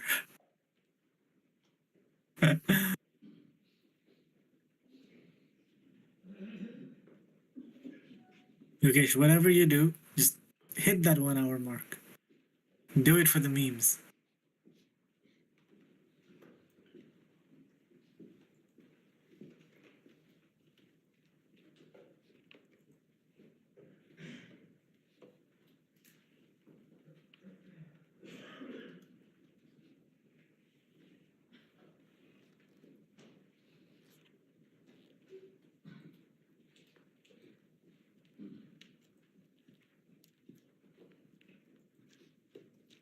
"58 and 52 seconds. Come on, Gukesh. Just over a minute left for your think. It will be the most anticlimactic thing if he makes a move now. Come on, we are less than a minute away from the hour mark. Commentators are having a ball, guys. They're just chilling. They're inviting new guests to the stage. David Howell just walking around at a bit, having his drink. Nervous twitcher. Ding gave him a lot of odds. Gukesh raised the bar. Is it 20 seconds now? I see 39, 20 seconds now. 15. 10. Am I behind? 5, 4, 3, 2, 1. We have history, guys. Gukesh has officially spent an hour on one move. I do not know what to make of this. Yo, chess content creators are having the time of their lives. And he just makes a move after 1 hour. Bro, did he know? Did he know? Like, I am... Okay, and Ding replies instantly. Oh my guys, this is so cool. Gukesh thought for an hour, plays a move, leaves the table. Ding plays his move back before Gukesh leaves the screen. Let's go. The clock times graph is so good. It's beautiful. Beautiful. I'm actually going to screenshot this. I'm going to share it on the Discord. Guys, check this out.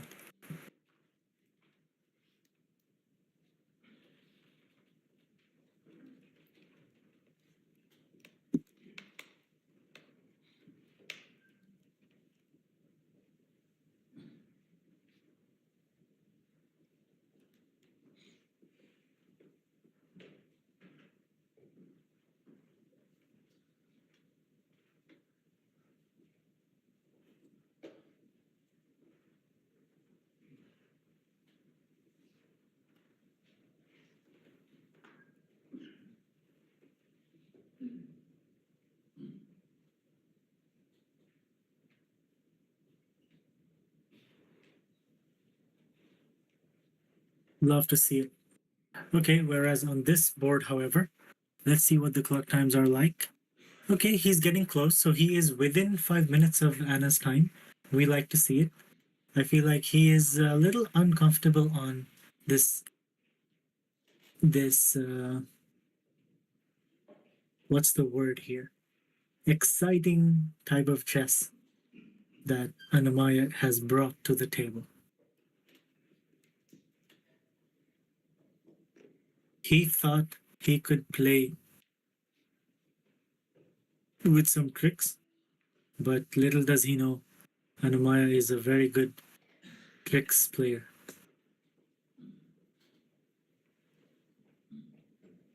I want to play tricks. I miss playing tricks, man. There's been a lot of CC lately.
Alright, guys, in this game, Black now officially has less time on the clock than White.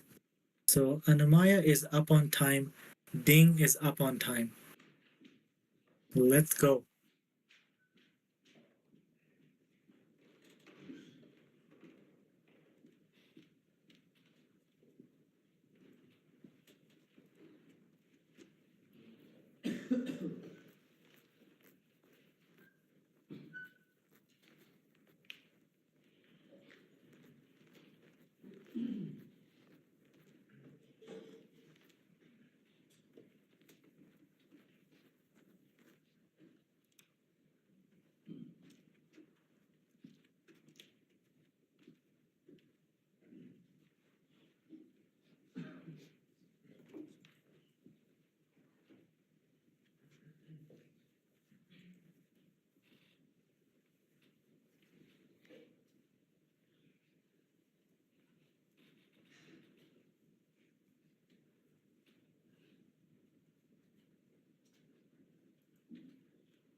Hello, chat. I have returned.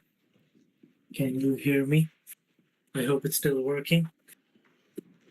I still have some things to do, but I saw the position and what in the heck is going on? Okay, thanks, Fly You Fools. Look at this rucksack. I mean, the position is better for white here, but only if she takes the rook. Like, you have to go into the endgame soon. And she should not be tempted by taking b4 here as an intermezzo or something. Like, there's so many things hanging. For example, f3 hangs, b4 hangs, c2 hangs, e2 hangs. There's like lots of hanging pieces everywhere. It's crazy.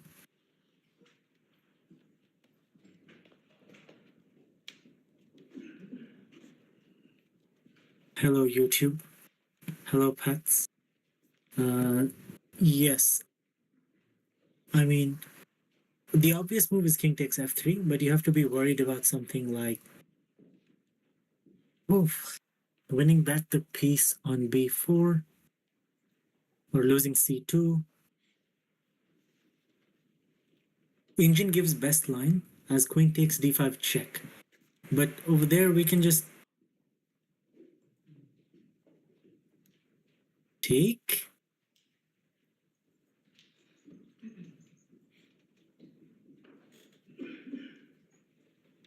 King g3 is the move, is the way to go, yes. We should not trade queens apparently, and just move the king to g3 where it's much safer and cannot get attacked. And then we continue. Maybe that's what she's working through.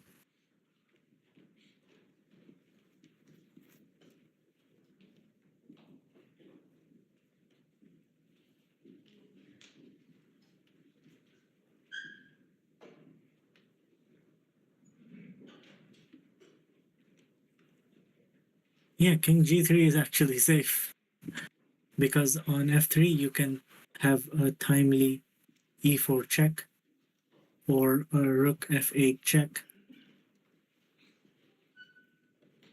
Hello, Agjet. Nice moment to show up.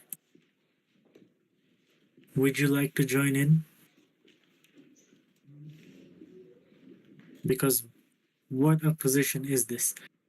She is officially below his clock once again.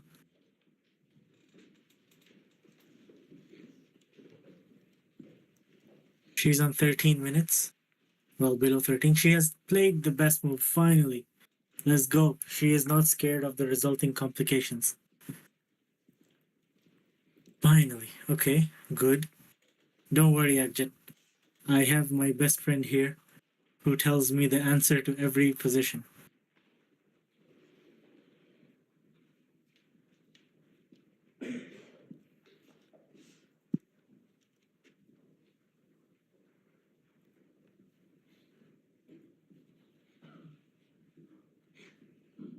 Yes, my best friend is Stockfish16.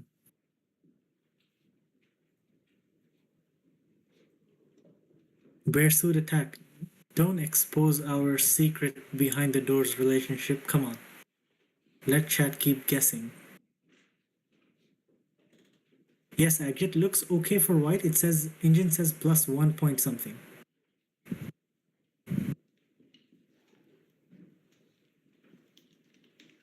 Imagine using chess.com. I am not going to continue that statement.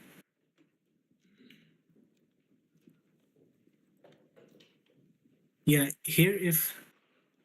Okay, Gukesh has 23 minutes left. Ding has 38. GM Solver, you missed it. Gukesh spent more than 1 hour on a move. That is the biggest headline of today. He spent more than an hour on move 11. Move number 11. Madness. We thought Ding was breaking the record with 38 minutes. Gukesh broke it with 1 hour and a second or something. All right, 1 hour 30 seconds. There you go. Okay, Queen d5 check has been played. Now is the moment of truth, guys. Now we do not trade. Actually, there are two games going on. One is the most important game in the world, and the other game is between two players in Singapore. So you know which one to follow. Hello, Casper. Welcome. She drew yesterday, like we all thought it was going to be.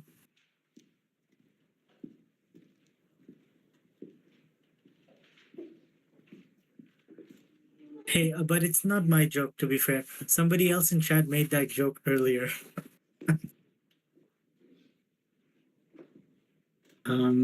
Yes, in this position, guys, she needs to know that king is safe on g3.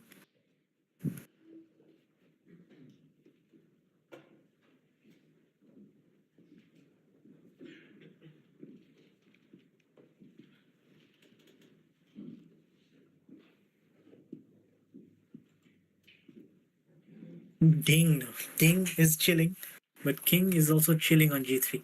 Let's take a look.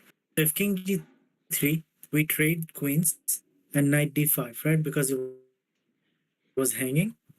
Sorry, why knight d5? We can just take knight d2, sorry. The pawn. A rook is attacked. Let's go rook ah1, attack the pawn on the h file, and craziness ensues because we are winning h7. Black has two central pawns and probably picking up one of the other queenside pawns. Something nice and simple. You could play rook c4 and trade off rooks and have the exchange up and two more pieces, but the pawns look a little bit dangerous. I would like to take some more pawns before trading rooks.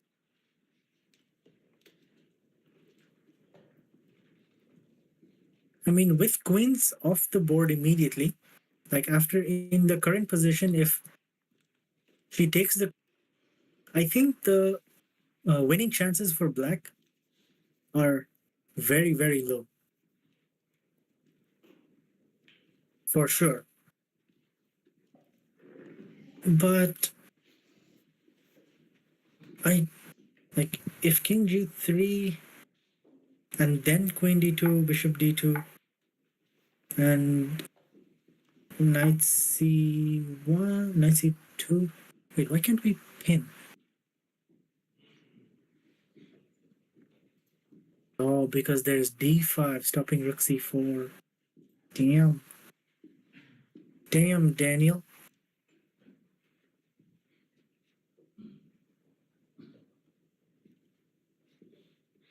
Queen d5, knight d5. Bishop c1, rook c2. Yeah, that looks okay. But instead of rook c2, black would play knight c3.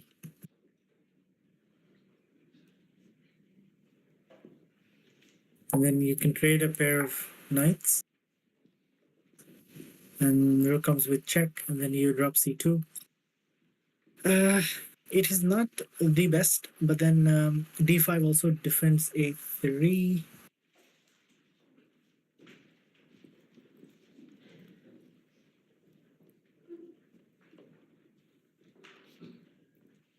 White is not in any danger, but I just think black can poke. Black can prod this position. And you're losing?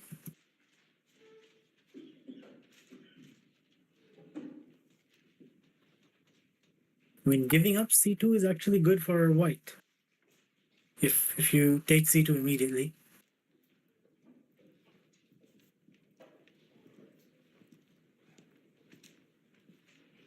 All right. Anyway, let's see how the game proceeds. What happened is, come on, delete already. Right. So she is on 8 minutes and counting down. She's below 8 minutes, whereas he's on 14. So he has double her time.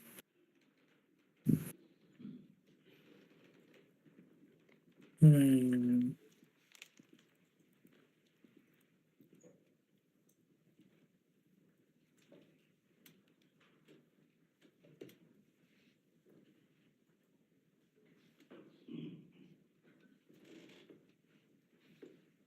She took a long think before playing king takes f3, and now she's taking another long think on the next move.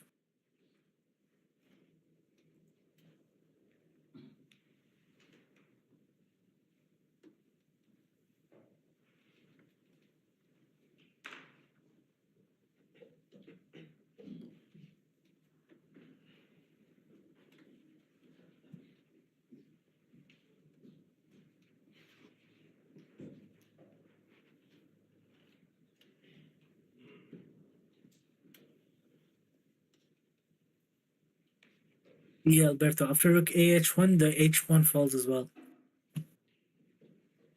And our bishop is always there guarding g5, so maybe we can do something with it.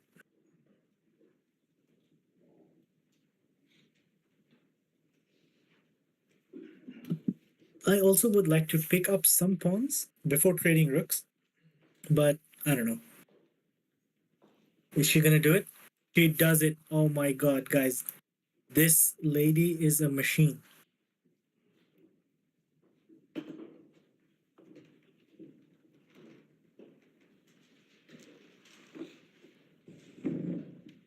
That gives some advantage to to white. Alpha Maya is back, guys.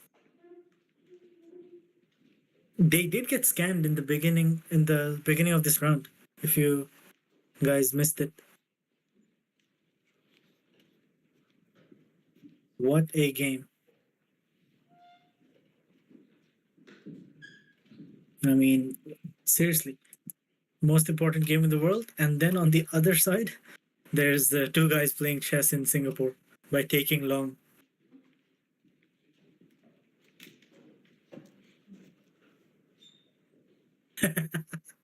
After the stream, yes, Buck's nice. Okay, Gukesh has. What has he done? Oh, he's pushed b6. Interesting. All right. Gukesh and Ding have. Gukesh has 21 minutes left to make what? 22 moves. So he has less than a minute per move. Yeah, and they don't have increment. That really is less than a minute per move. In Anna-Maja's game, however, when we say it, it doesn't really hit the same because she gets increment. Anyway, I would like to see Luke's time go down. He still has double the time on the clock compared to Anna. That is 6 to 12. Let's see how they go from here. Rook takes c2. The knight is hanging. I mean, the king being on g3, like, Agjit, your idea would work. Like, I was thinking if the king was on f3 and black plays rook c2, and white does something else like take another piece, you can throw in e4 check, and the king cannot defend the knight on e2 anymore. But now that the king is on g3, that e4 doesn't come with check. So after rook c2, just queen takes b4, and I don't know what black can do.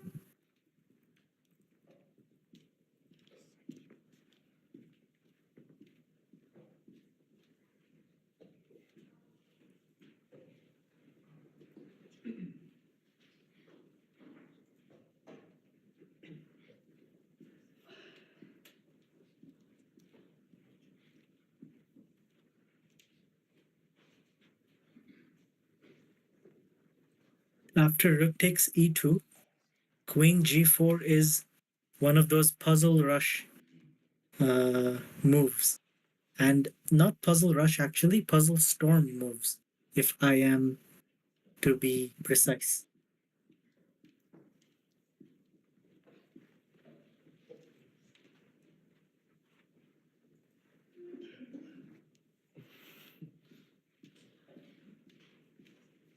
I miss Puzzle Storm. Haven't done that in a while.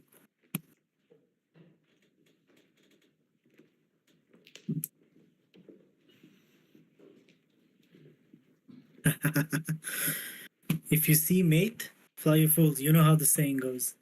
If you see mate in one, look for better.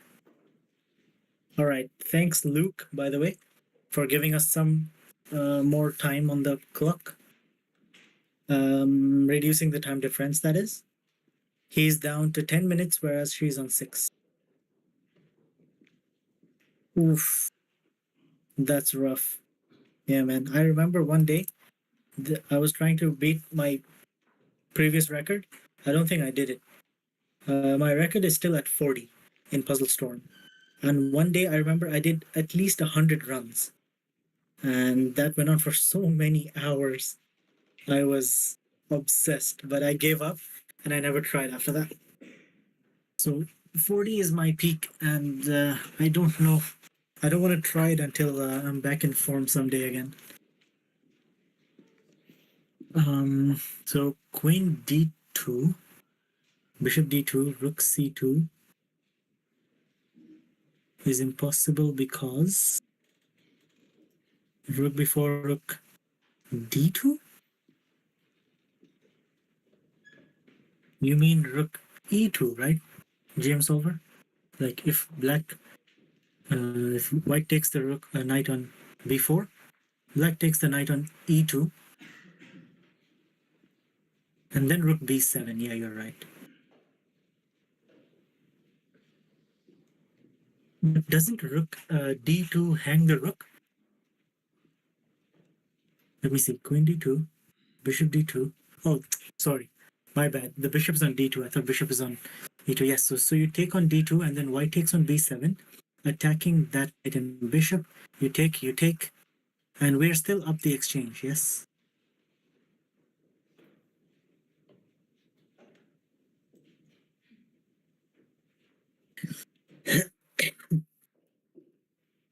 Guys, I will actually go to sleep after this game.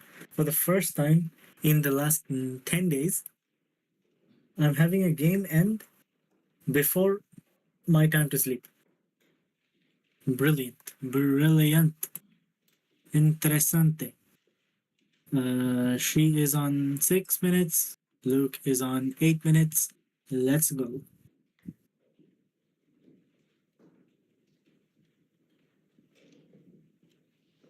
No, I forgot about the survival. Okay, Nordy, I will do that in bed. I'll just have it open on my phone. And we only have one life left, yeah? So we'll see. Once that goes off, we go. Hello, not Joel. Welcome. The two duchies are facing each other in the final round. And our duchy looks like she is going to win this game. Oh yeah, do you know Luke? Luke van der Hagen.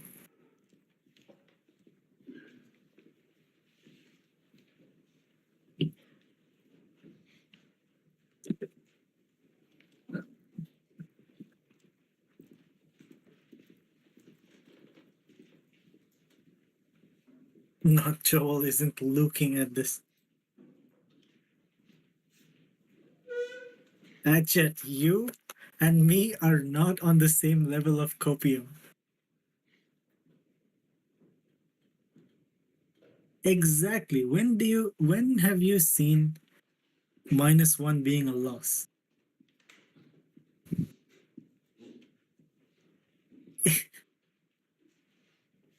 You're absolutely right. Like, my copium usage is higher than anyone's. I don't know how to live without this copium dosage. I don't know who Naidit is, but sure, if he is a copium user, I would get along with the guy.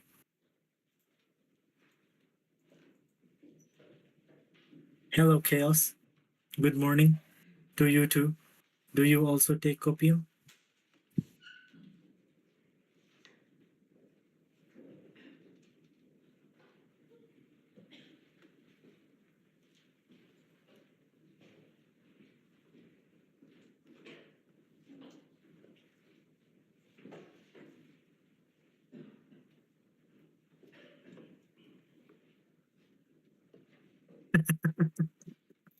Okay, I don't do that. I would do the opposite of that. Yes, Chaos. That's a good reply. I get that. Hello, Cable Gun Master. I don't know what you do know, but I think black has no advantage.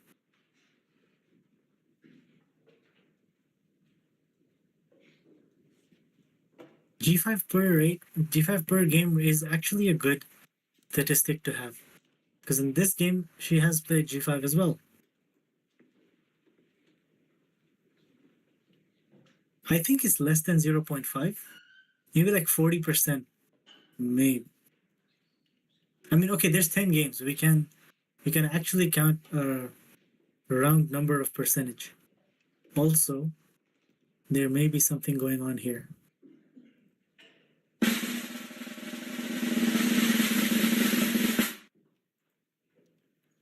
Good afternoon. Hello, hello. Welcome. Can you hear me? Yes, I hear you. Very nice. Hello, chat.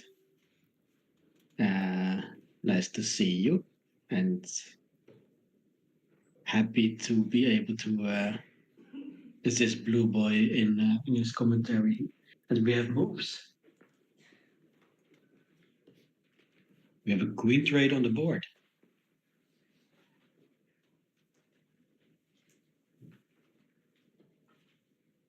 All right, queen trade on the board. Now it's up to him.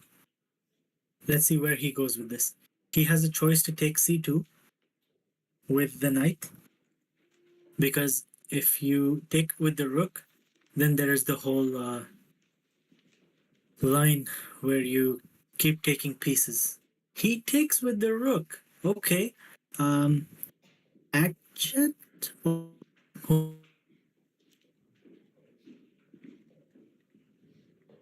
Oh, your line is happening.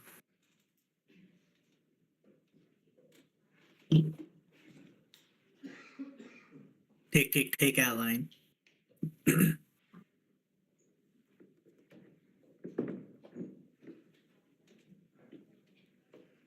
I think we want to keep pieces on the board.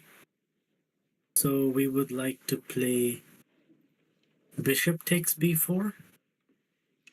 But then again, if we play rook takes b4, we can take b7. And we also have pressure on... Yeah. Is it those basically pieces, a question yeah. of Just take... bishop or the knight?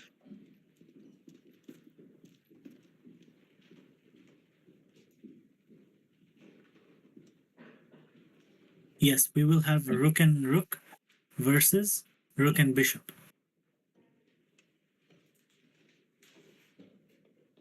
Yeah, so either we take with the bishop and our knight gets taken, or we take with the rook and our bishop gets taken. Yes, correct. Yes, Debmate, I meant instead of rook takes b4, if we play bishop takes b4, our bishop stays on the board. And I took with the bishop. Okay, bishop takes and rook takes have been played. So now we have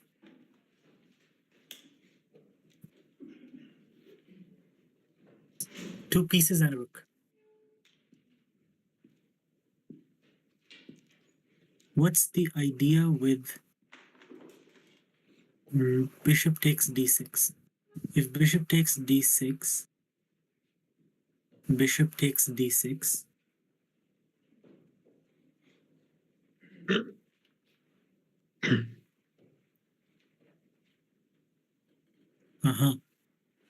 Mm, I guess yeah, you then can there is play rook d1 then and rook get the piece d1, back. and you win the piece back. So you have to take something. Now she needs. Okay, this is tough. The threat of rook c4, rook c7 still exists, so that's a nice idea. Or you can play king f3 with tempo. Mm-hmm.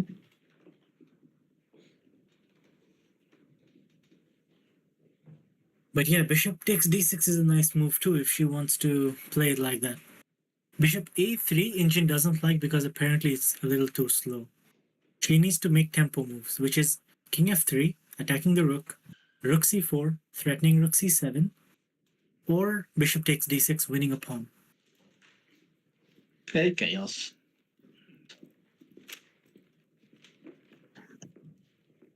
Oh yeah. Nordi, have you seen the World Championship match today? What happened earlier with the moves? I have it in a tab, and I was listening to your commentary earlier when Oh, Gukesh was on a 1 hour. 50-minute thing. He went to 1 He hour in spent, the end. Wow. yeah, he spent over an hour on the move. And Gukesh He was earlier still up on spent, time, right? At the end of that thing. yes, he was still up on time, but right now they're both on within like 3 minutes of each other, and they have to make 20 more moves without increment. So yeah, it's about less than a minute per move. Yeah, I feel that I think that no increments. They're not really used to it. They're inclined to go way too low on the Yes. clock. Yeah, exactly. They overestimate how much time they have and how much time Yeah, it takes to make the moves. yeah. The So that's clock exciting situation as on well. Anna's board is equal, by the way. Anna and opponent both are on 4 minutes, and they both need to make 14 more moves. It's equal in terms of time anyway. Yeah, equal in terms of time. She has played king f3, good move, like it. Wow. The rook needs to go somewhere.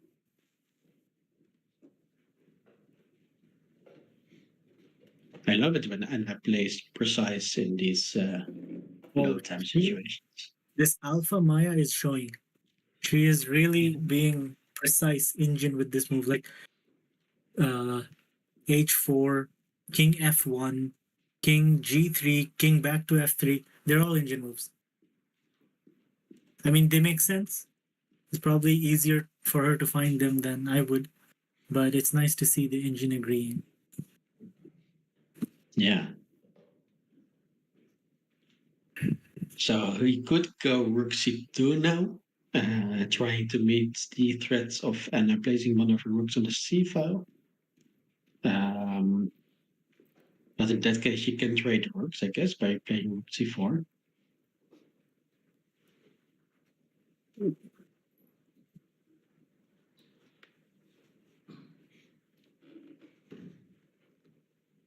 The need after c2, there's also the bishop takes d6 move as Abject is pointing out.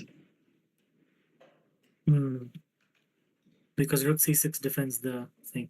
But now can we take on a3 and say that, I will make a passer on the queen side?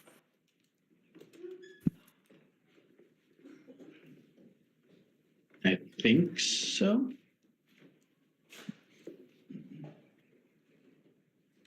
I mean, that pawn is impossible to defend, so maybe Anna is not in a hurry to take it, but it looks dead. Here, I think trade.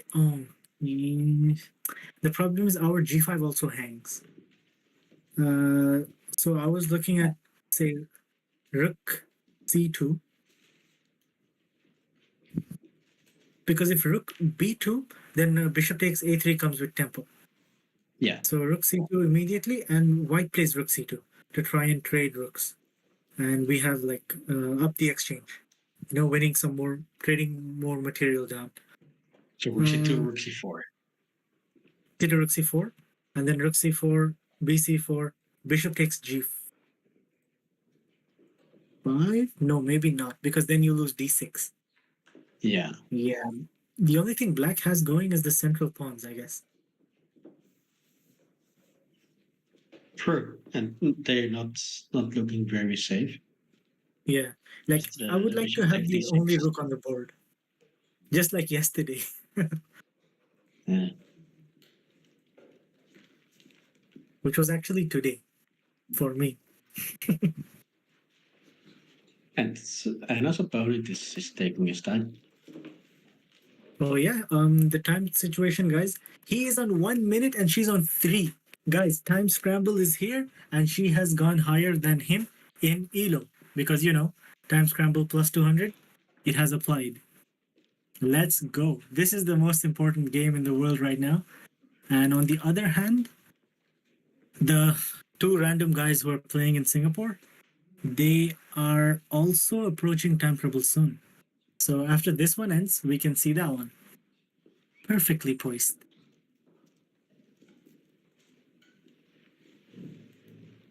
Yeah, he's Ding is on. Ding has 15. Gukesh on 19.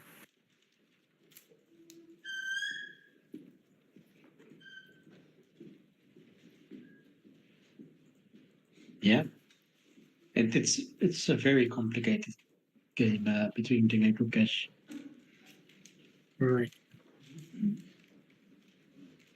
Plus Okay. 0.5. Oh, he lets a3 fall with tempo.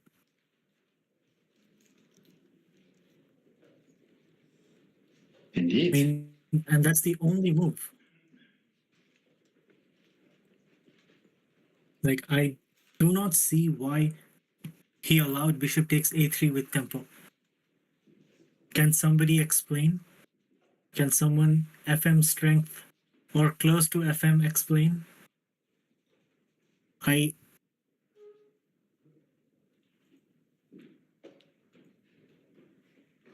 I don't know. It was like the second engine move, but it looks so weird. And the I mean, Anna might have one move to keep the advantage, but it's the first move anyone looks at. GM solver, please don't explain. If you go to explain rook b2, it will be an insult to you.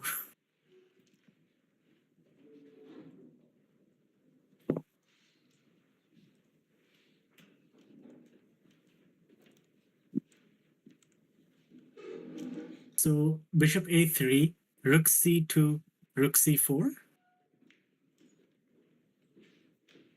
I mean, she's like, Yeah, okay, thanks. thanks for the pawn. And his idea was what? To get the rook on the d file? I mean, okay, thanks for the free pawn. That's Now I have control of the c file now. yeah. Although And then I can bishop play bishop b4, b4, and then yeah. the question is renewed. Although of course he can keep the rook on the d file then. I mean, bishop I think b4 and it's indeed an attempt to keep his central pawns going.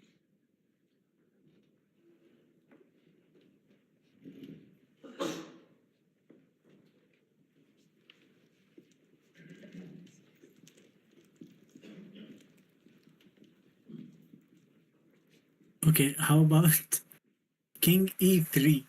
No, that's like a that looks like a bad move. Guess why?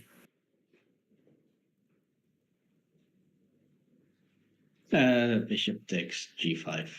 Exactly. Yeah, So that is something we should let's not read the blunder technical. into. Yes, the move is still the game is still possible to throw in one move. So remember, Yeah. there's always hope. God of strategy. Nobody knows the answer to that question. Maybe not even Luke. Anyway, Anna, just you won the pawn back. Pressured the rook on d2. Bishop b4 is a very good square for the bishop. And then we can have the rook c4 ideas.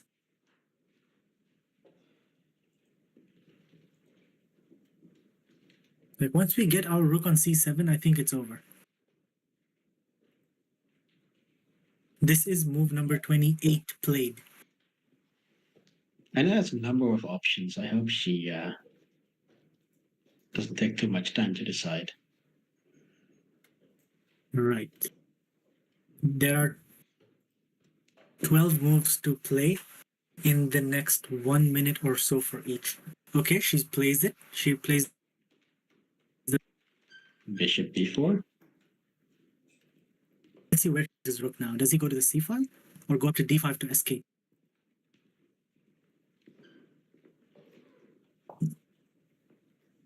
Anna is down to 30 seconds. Wow. I mean, if he plays Wait, rook c2 now, then his move makes no sense whatsoever. Okay, guys. Am I seeing this right? Did she play a move with 5 seconds left? Okay, so he escaped via I d5. don't think so. I think 35. She gets half a minute, right? Okay, 35. So, okay, Yeah. that's good. Hello, hamster. Welcome. 45 played. Anna is on. Okay, it shows 0 on the DGT. Okay, she has 50 seconds and counting down, and he has 1 minute and 20. Come on, Anna, let's go. You have a better position. It's time.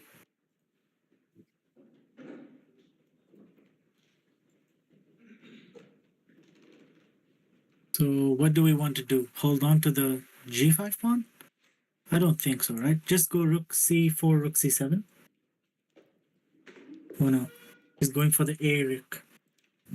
Oh, she's defending the pawn. Defending the g pawn. That's understandable. Okay, okay. Not bad. Anything can happen in time scramble, guys. Yeah, defending the g pawn.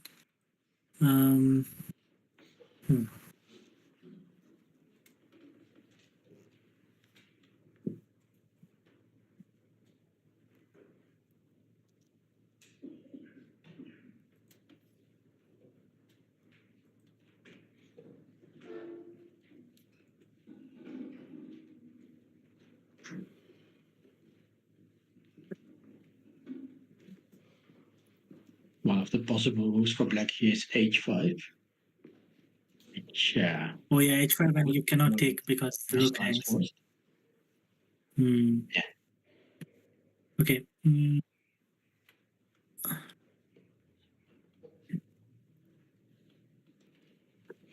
She just wants to not lose another pawn if she can, you know. So next move, I expect it to be rook c4. I think so too. Activating that rook. Knight f8 played.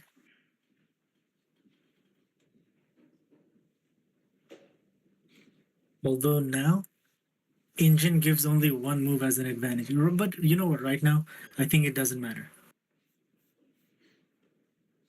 Yeah. Rook c4. She's playing the human move. She is playing the human approach of activating pieces. Yeah, I guess the issue is because of knight e6. Knight e6. Now you cannot defend the pawn again, although you can get really active with winning king of the hill. Yeah. And also the c7 square is unavailable for the rook. Yes, so that knight has improved. Like that rook g1 maneuver let black improve the knight a lot. Hello, Chessweep. Welcome. Anna is on 4 out of 9. She's not bad. And I played a4. we have this position where both players are in. Yeah. Both players are in heavy time scramble. Chessweep, what do you think of Anna's position?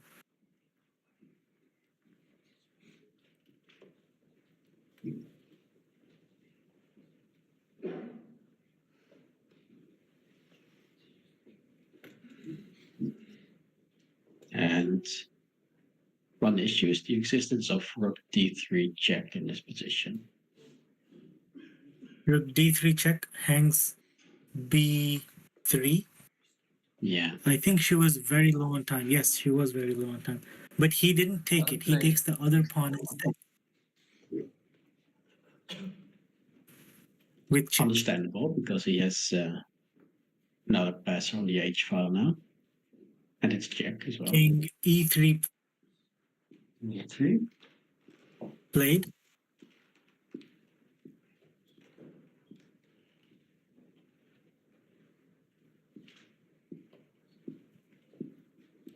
That horsey may become tricky now.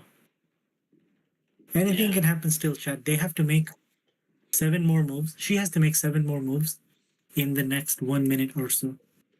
96 back. He goes back. The engine is giving you zeros. This does not feel like a thrower's position at all. Yeah, not at all. This is when the engine is too lazy. He just says 0. Yeah. Try to prove me wrong, man. It's zeros. Yeah.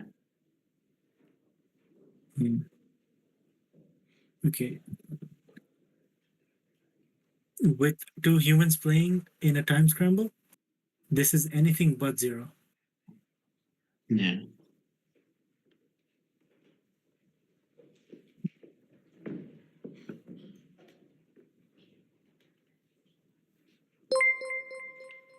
Okay, Welcome, check Seth, played. viewers.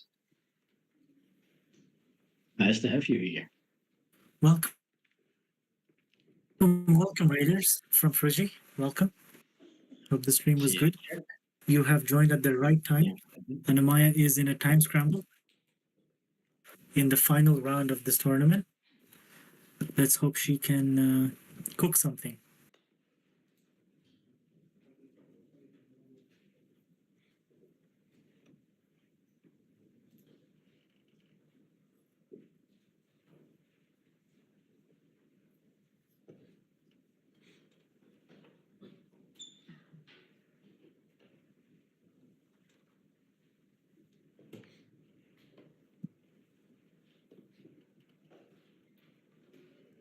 F3.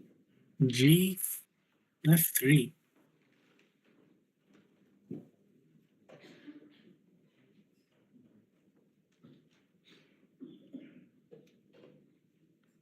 Okay, that knight has a very good outpost on F4 now, which the engine does not like. It threatens... Okay, it almost threatens mate. Wow.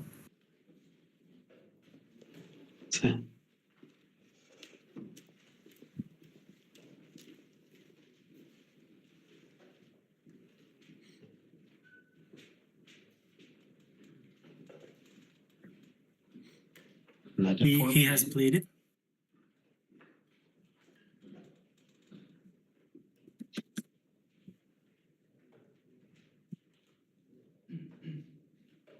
Ham scramble is upon us, guys.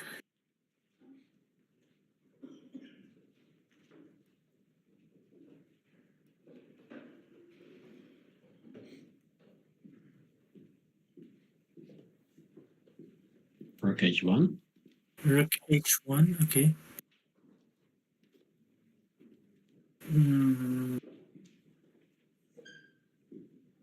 Hello, Stefan. Hi, Hipside. Yes, the position is dire, to say the least. Now we are going to face a Rook D3 check. Or H5 if Black wants to defend. He plays H5. H5.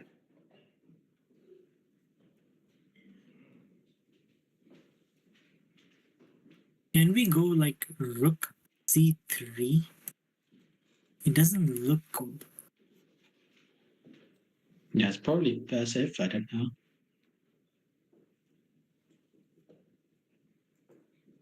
But apparently that loses to Rook D4. Oh, because it creates the square for Knight D5. Anyway, she's pushing pawns. Let's go. It's time scramble because why not? Yeah, and the DB7 might be vulnerable as well if she goes to Rook C7.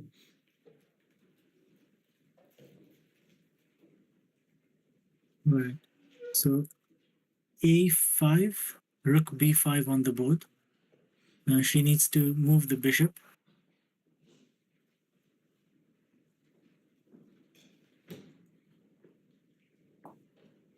I mean, the thing is, it comes with check. Bishop d2. Rook b3 comes with check. Yeah.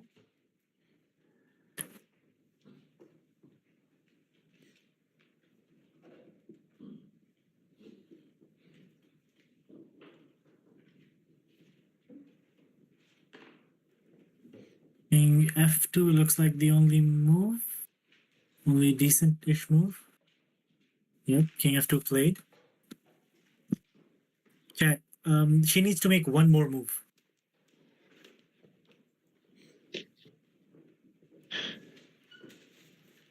It's not so easy. Okay, he has played rook b2. Rook b2.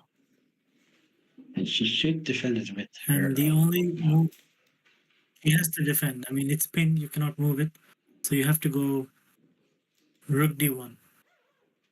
She needs to find rook d1 in the next few seconds. I can't see the clock anymore. 20. And it's meanwhile, Singapore things are getting out of hand as well. Queen takes c6. Wow. Wait, did the game end? Oh, Ding Cookish? resigned. Wait, Wow. Ding resigned? On the spot. What? Maybe he lost a clean knight there, I think. Wow, that is insane. Okay, Oh. I didn't see any of the game. I just switched to the tab and I saw Ding walking away. Rook d1 played, however. Guys, we have made time control. She has gained 15 minutes, but the position looks not so clear, to say the least.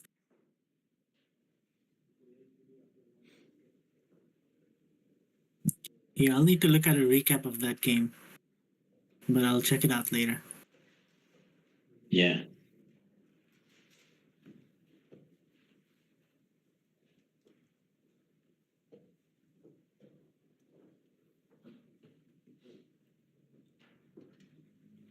Fortieth move for Luke.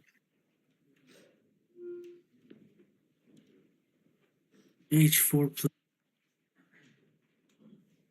h4.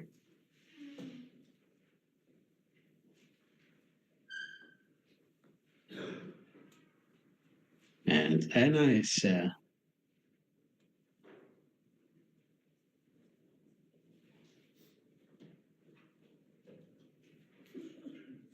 So I'm sure Ding blundered in time pressure, right? Like he would never make that move. He would never blunder a piece like that. I didn't even see it, but I'm sure the time was the reason. yeah. Played it in like half a minute, but he was on 7 minutes and he for 11 moves, so he couldn't take a lot of time indeed. Okay, 7 minutes. Yeah. Okay. Then I don't think he has an excuse.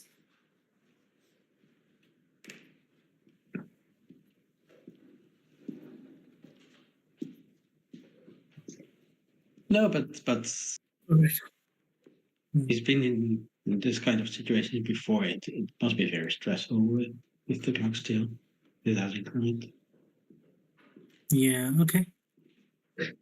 We see Anna shaking her head, which is not a good sign, but we can still hope to swindle this. Yeah, she's trying to compose herself. Yeah. But actually, the position was worse 2 moves ago. Rook b2 by Luke was not the best move. Right. He is also making time pressure moves. He just has so many pawns now. Right. The a pawn is our only hope. That's true. The bishop on d2 protects it for now, which is why GM Solver's idea of rook b8 is a very good one. What it does is it threatens a6. And you cannot take because the rook hangs. Yeah. No? Oh, and then you. Okay, but all right, we Oh lose the no, pawn. because of knights. Knight Knight d3. d3. But still, rook b8 is a threat because black has to do something. She plays it, Mhm. doesn't waste a lot of time. Good. I mean, the position is not insane for. I mean, yeah, it's hard for white to push here. The evil bar is at -1 point something. So black has a knight and 2 pawns for the rook, which is by material it should be about equal, but black seems to have too many pawns. That a4 move was maybe the reason by hanging b3.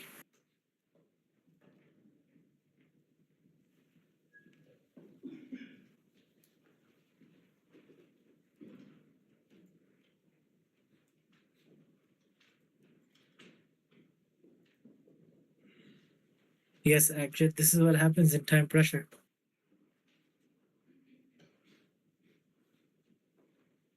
I think Anna is just exhausted, not really devastated or anything, but she has played extremely long games. Well, most of her games have been really long, especially last night's one. Maybe she still hasn't Yeah. recovered from last night's game. It's rough out there. Yeah, these last days of the tournament are often stressful because well, sometimes you have to leave the same day in the hotel, and maybe not today, but you're still thinking Yeah, about I have to pack my things. yeah, and it's just exhaustion. And also, this is longer than a regular tournament of 9 rounds. So Yeah, this one is 10.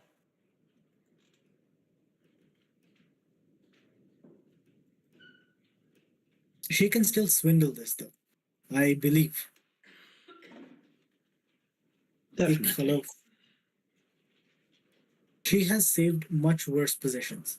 So it's not like she cannot do it. We just hope that she escapes with something, even if it's a draw. And tiredness is not only affecting her. Hmm.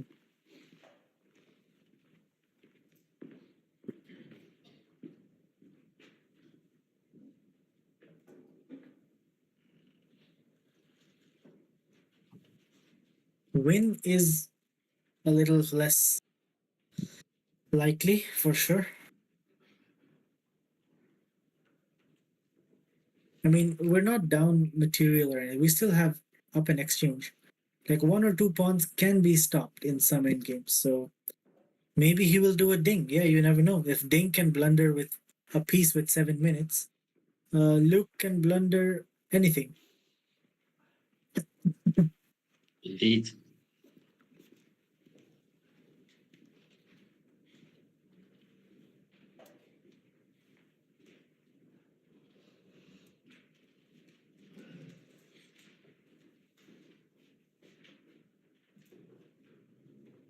Yes, Cable Gun Master, this is live.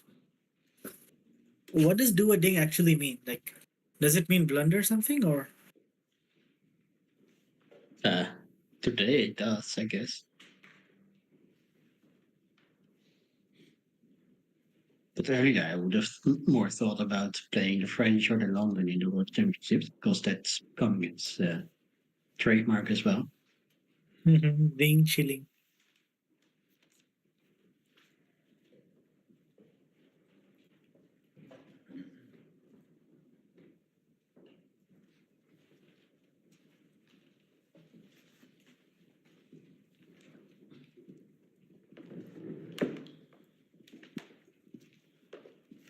And it's not close. I don't think she's close to crying. No, this is just exhaustion, guys. And it's an Yeah. early round. I think she's thinking about food. I mean, I get sometimes tears in my eyes from yawning. That might be. You said yawn and I just yawned.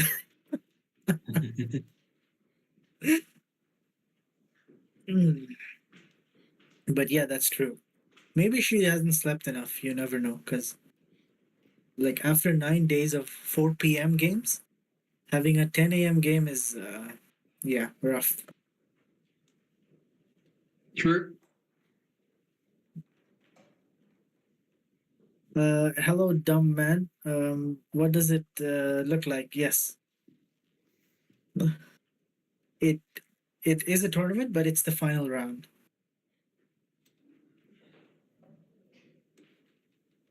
Remnick is after Pretty Alien now.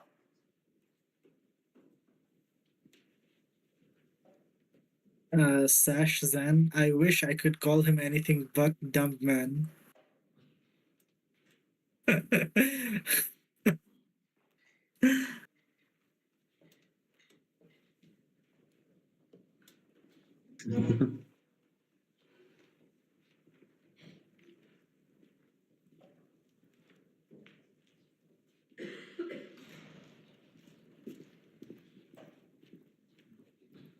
Thanks for sending a Twitter link, Hamster, instead of whatever Elon tries to Yes, call it now. whatever else happens. Right.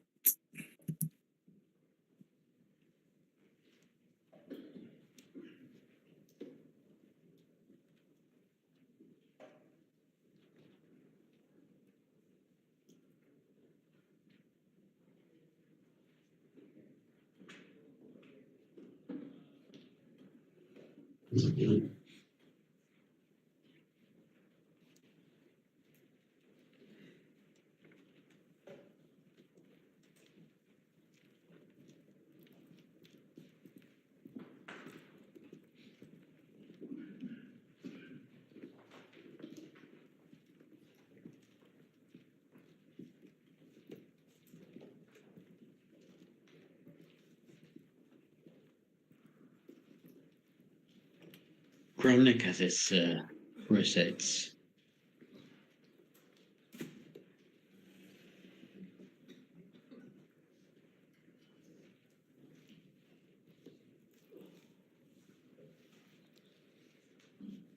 Hmm.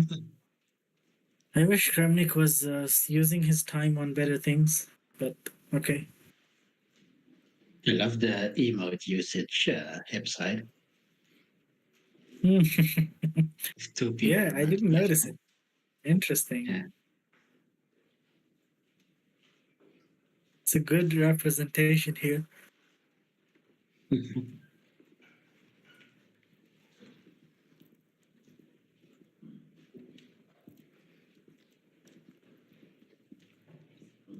Um, because this tournament doesn't give 30 minutes, only 15. Um, we are back to time trouble. Anna-Maja is on 13 minutes, and he's on 8.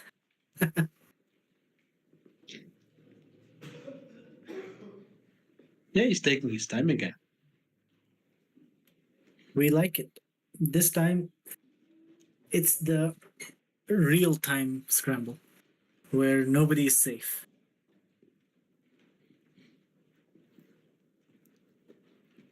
Hello, dumb man. Fly thinks that Kromnik is a pretty man. He's a Sorry, he's a Fly. pretty man. I know Okay, that's a typo. we know the typo, but okay. Dumb I man. guess Fly just made sure that Kromnik isn't going after him. Yeah, I mean, Yeah. can you blame him? Because nobody is safe. I don't Uh, blame him. Also, dumb man. Anna-Maja has 13 minutes on her clock, and Luke has 7 minutes and counting down. This time, they don't get any more added time, so this is all the time they have to finish the game. But on every move, they get 30 seconds increment.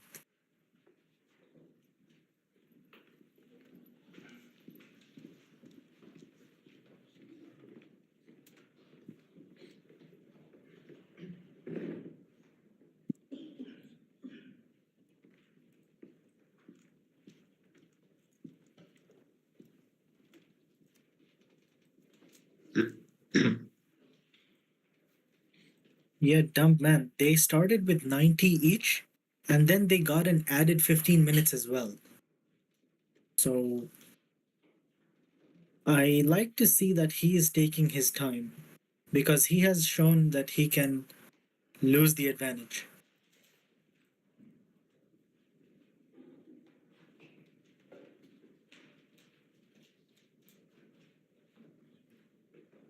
He glanced at his clock time. He does realize that he's eating up his time, definitely, but he's not decided I on a hope move so. yet. Mm, There he he goes. has decided on D5. d5. Guys, white has only one good move in the position. Chat, your time to shine.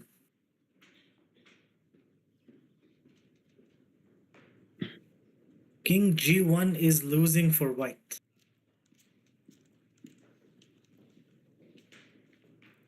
No idea why, but yeah. Yeah, I don't know the difference. Like, I will tell you, I don't know the difference, but it says A6 is no. not a move. A6 is also losing for white. The 93 thing is still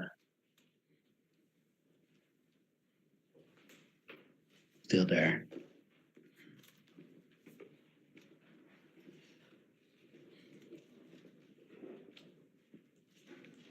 So, Nerdy, I'm going to make the moves and just to look at the ID.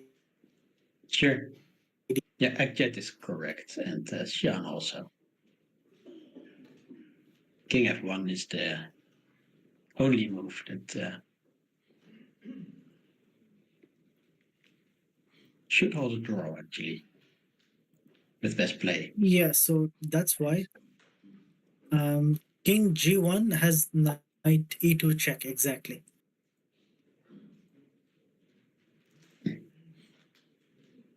So F3, sorry, after King F1, do you say H3? Then we can just take the knight, whatever. Like black does not get a tempo on us. We take the knight and go King G1. Yes.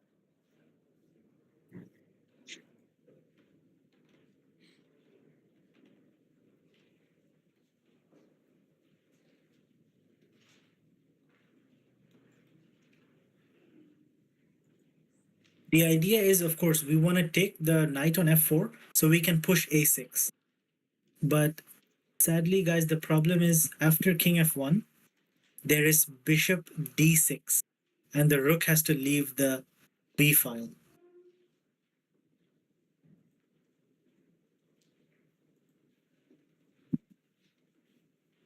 Will she find King F1 though?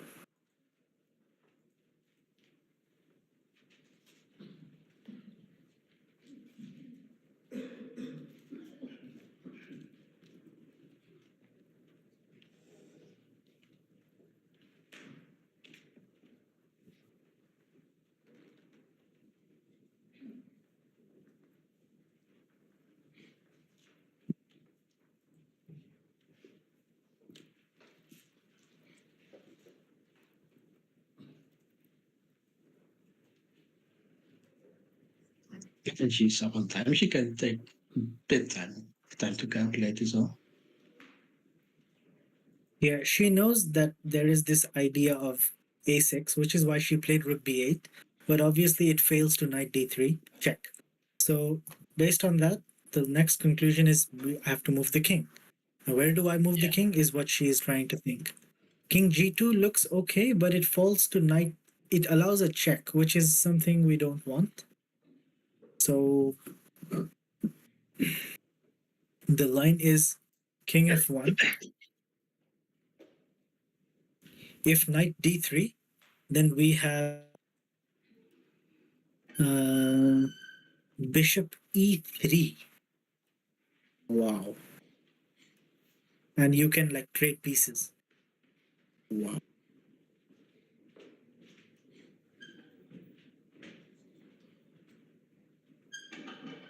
Okay, I want to see what's wrong with king g1 again. If king g1, knight e2, king has to move to, let's say, h1, or if f1, then we allow knight g3 check. King g2. Yeah, I think it does make sense that f1. Then bishop d6. There are no checks possible. Yeah, I think solely based on that reason, to not allow the knight to reroute, from f4 to d2 to g3. Sorry, f4, e2, g3. Maybe based on that reason, knight f1, king f1 is a good conclusion. Yeah.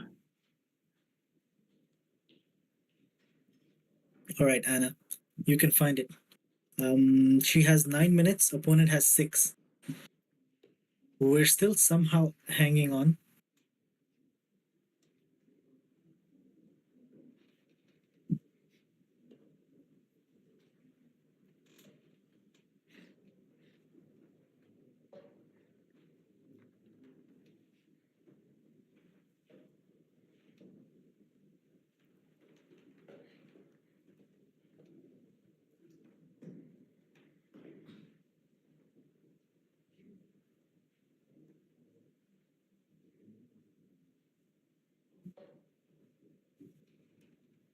I mean, I also don't see the concrete idea that has a tactic, but I just suppose knight on an outpost on the 3rd rank is better than 4th rank for black.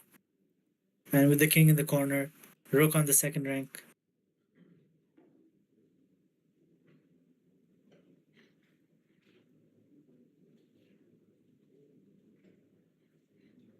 It is also protecting h1, but of course, once you push h3, Yeah, push it's not protected h3. anymore. Yeah, but then, yeah, if we move the bishop somewhere, the rook is like, see, that bishop is tied up because the king may be on the 2nd rank or king cannot go up. The rook on d1 is tied to protecting the bishop, so it's not the best pieces.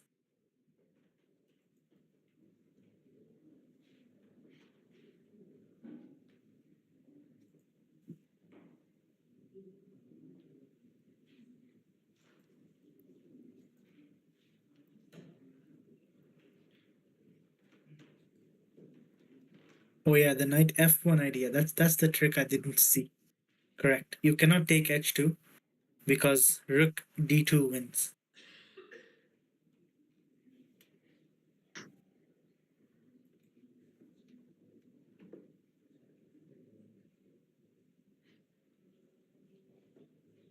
Mm.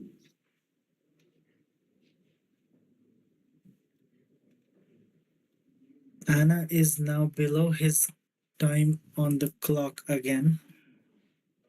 We don't like to see this, but hopefully she has figured out a defense. Come on, Anna, just play a king to a square where you don't get checked. Nice and simple. Mm-hmm.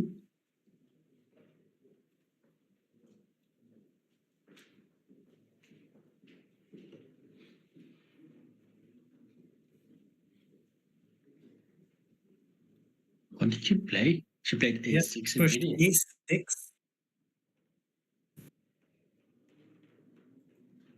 So she's going into Is that she line. giving up the rooks? Is she giving up the rooks? He takes. Giving back the exchange. Yeah, she trades. Yeah, knight d3.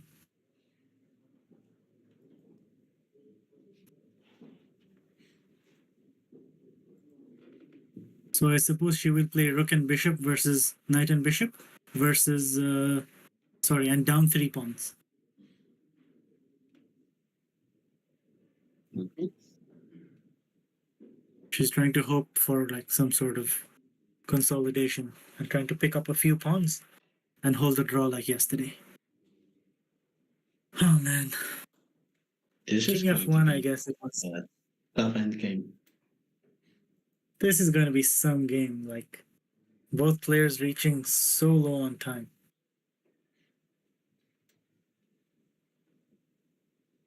She's such a marathoner.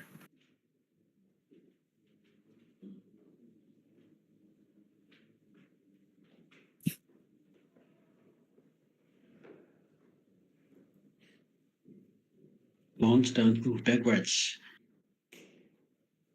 Important That's lesson to learn. some Grandmaster wrote a book on. Mhm. I think it was Shankland.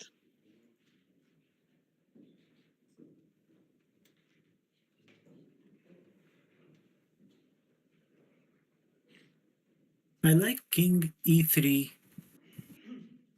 followed by Rook A1.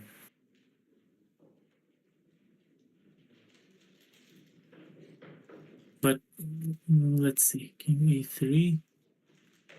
I don't know. Do we want to keep the king close to the H pawn?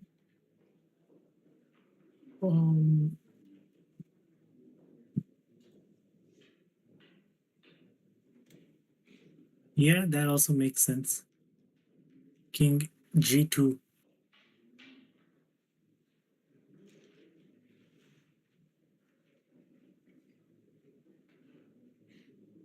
Welcome, Luke. Looks like Luke's winning. But okay, this is still not over yet.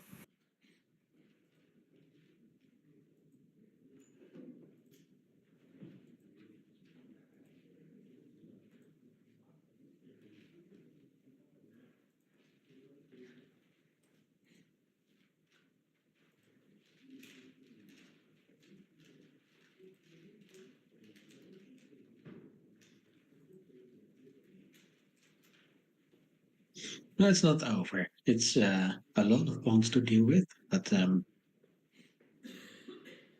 I still on the side with the rook. All things considered. Yeah. We could come up with some miracle save. Mm-hmm.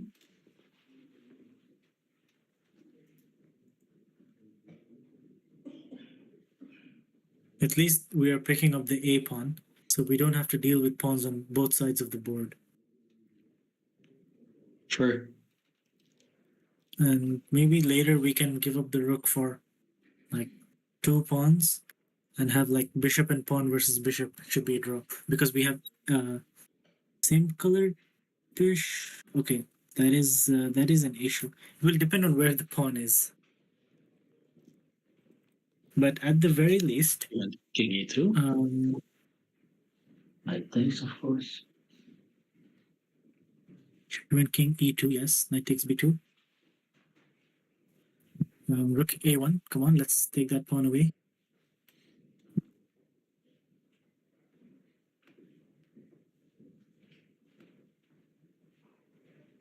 I mean, once we take away the a pawn, the only other flank pawn is the h1, and queen's on h1, which is light square, and the bishop is dark. So maybe that's something good for us. Yeah, I mean, definitely. Yeah. That's exactly what I thought.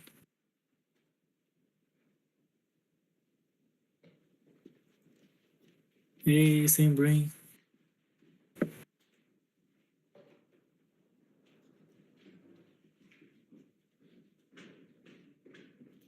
So we will have to deal with the d pawn next.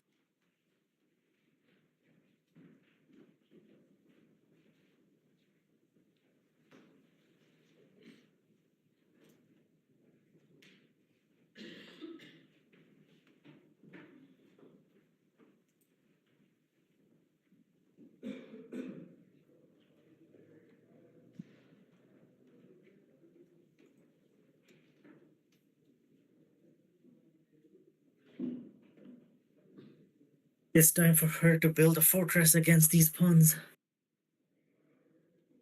And, But she doesn't have time. Eat as many of them as you can. Yep. If she's hungry, we get it. But right now, the only food she has is pawns. Mhm. Okay. She is down to below a minute, guys. She's on 50 Yeah. seconds. Oh no. Like, simple idea. Like, you're winning back a pawn, take it.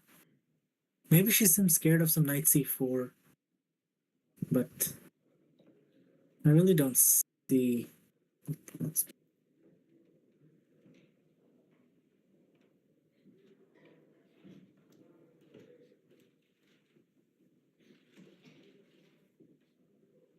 Rook a1 played.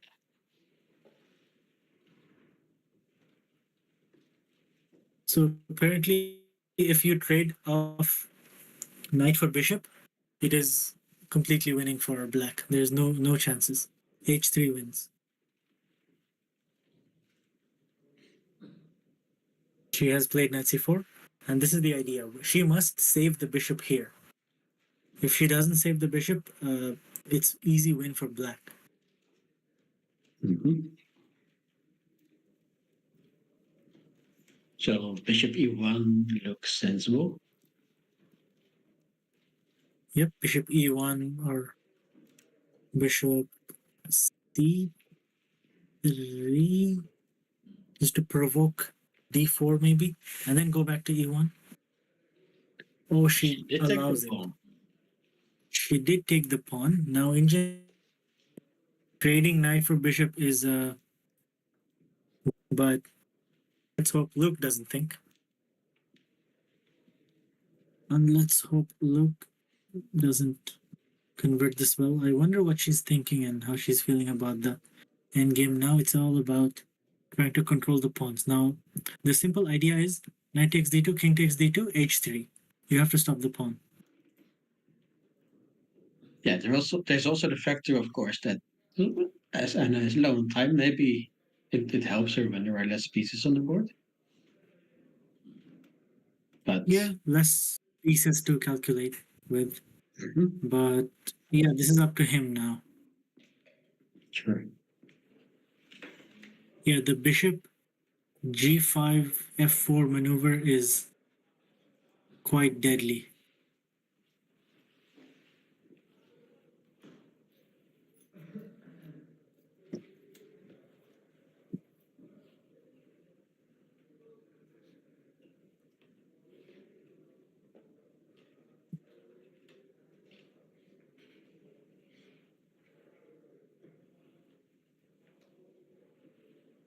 Yeah, those simple mistakes like rook g1, protecting g5, and a4, hanging b3.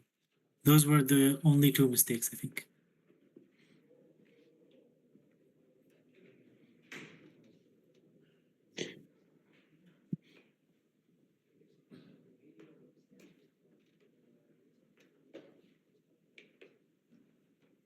Yeah, it's easy when you have an engine that She's you see still, even with a, even if ready move in some situation. But right, with a loss, also she's on plus elo, so it's a good tournament. yeah, That's not going to change. that she can be satisfied with much of her play today, regardless of what happens. I hope so. She must be in plus, yeah. She was staying plus, yeah.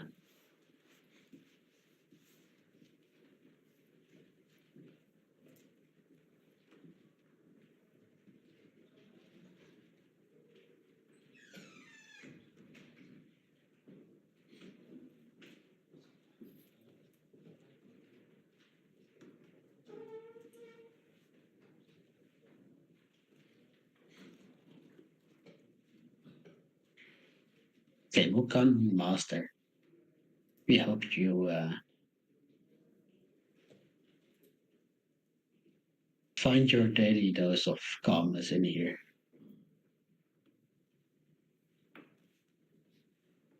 Happy to provide. He plays h3.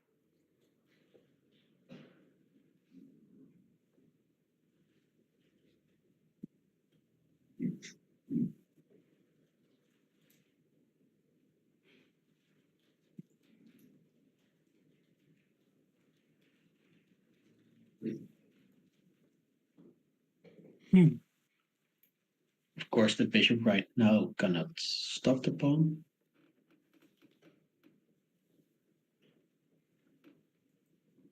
So it makes sense to go after it with the rook, I think. Yeah, just Okay, one or you okay. play bishop c3 now, trying to save the piece. Not the worst idea, but the problem is, yeah, we don't have a better square. Just d4, and the bishop has to go back.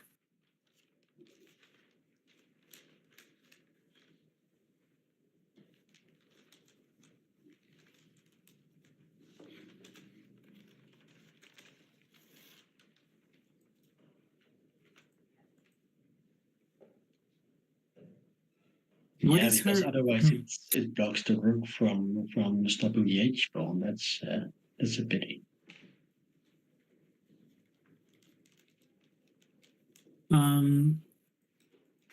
Sash. Anna can play rook a8, rook h8.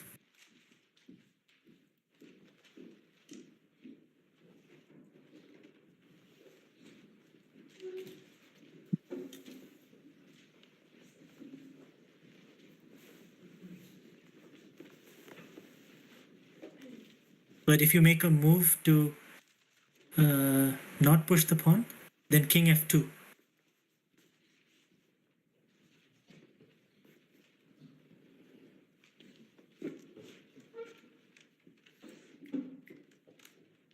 h2 played, rook a1, of course.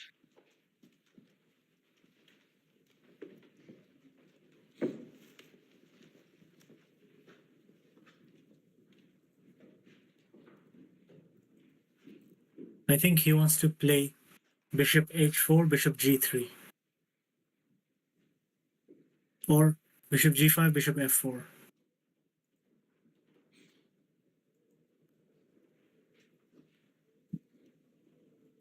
Would be sensible, both of them.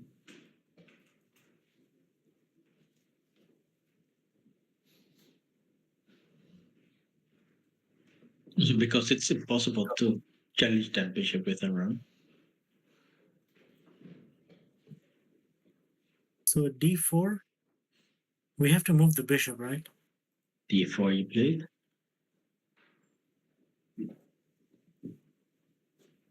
And any move is the same. Yeah, or king d3 is the move. I'm not sure. King d3 played. He played king d3.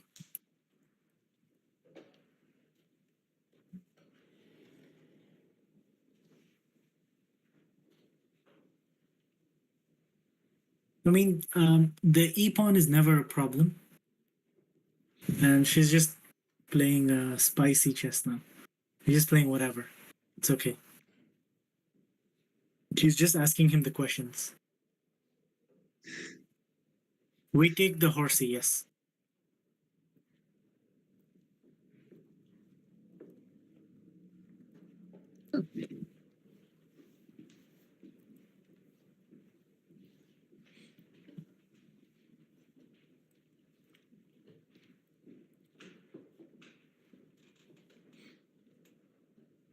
It takes. Okay. So, and I must take as well. Wait, maybe. Or not.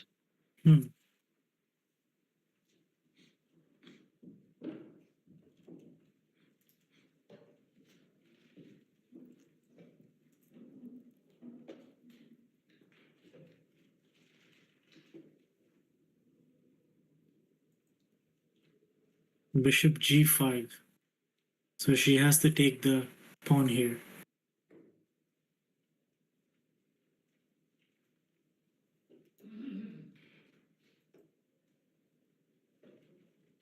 It will be rook and two pieces versus three pawns.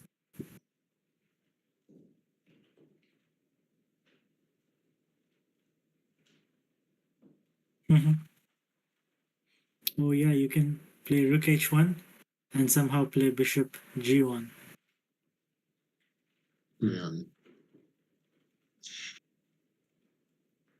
She has gone for Very it. does she plays rook h1.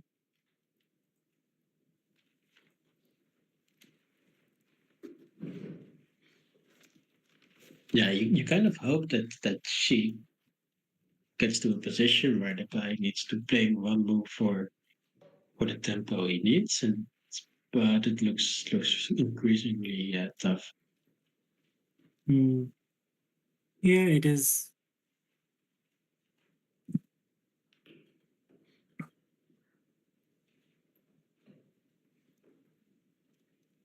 Top move is knight e3 now.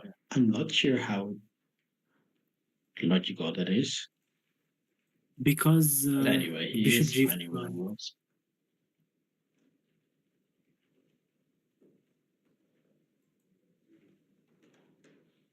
I mean, if she can win the 3 I pawns, guess. then sure. I would kind of like see Mm. that just king plus knight plus bishop versus king.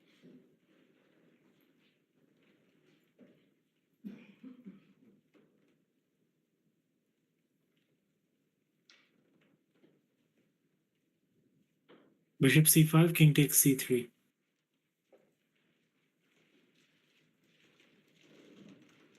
Or no, bishop c5, you just take the pawn. No? Yeah, and h2.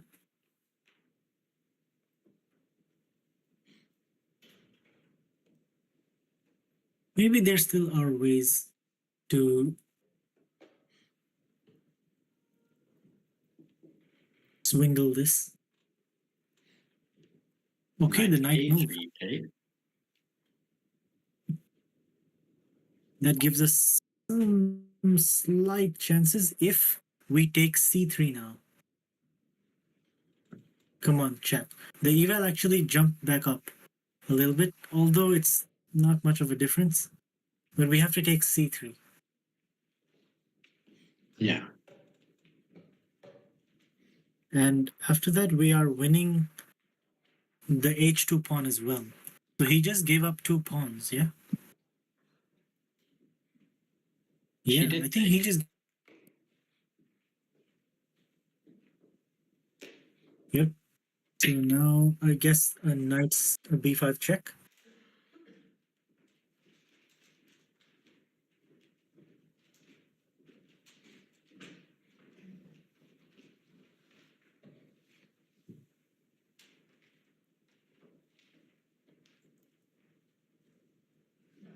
King d3 and no checks, and we win the h2 pawn, right? So you mean knight knight b5, king d3, but apparently bishop d6 or abject bishop d6 because it comes with check. So you have to play king c2 or something, king c4 or something. Knight b5 is the earlier. only. No. It's a logical move, but knight b5 check is also the only clear winning move that the engine still gives. Yeah. Every other move, okay. I mean, knight g1 check is just dropping the piece. So knight b5 played, Mhm. and now she will not play.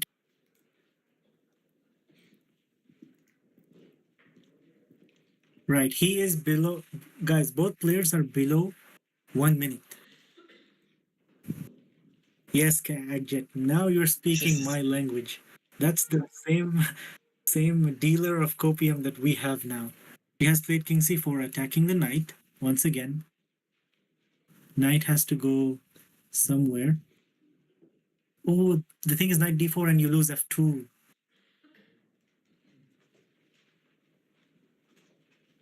f3, yeah. Oh my god, my coordinates. Why does she push so many pawns?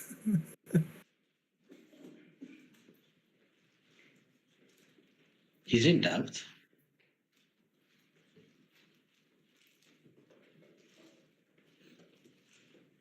He did play it. Knight d4 played.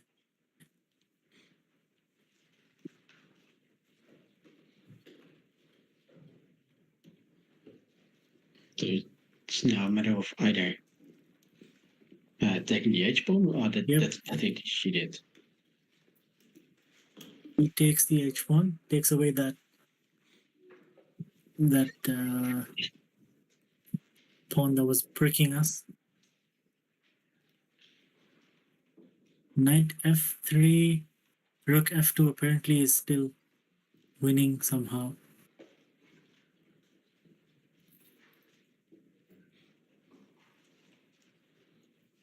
He's low on the clock, guys. Anything can happen. He's down to 10 seconds. He just realized that rook f2 is in the position. He takes it,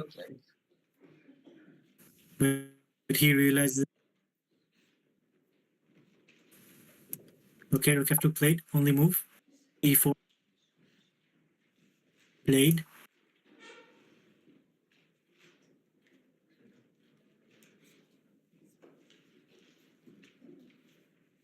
He has attacked the pawn. Oh my god, look at this, only move.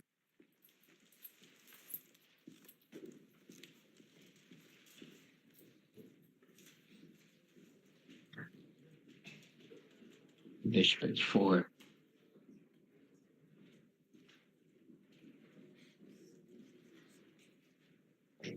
Why can we not go f1?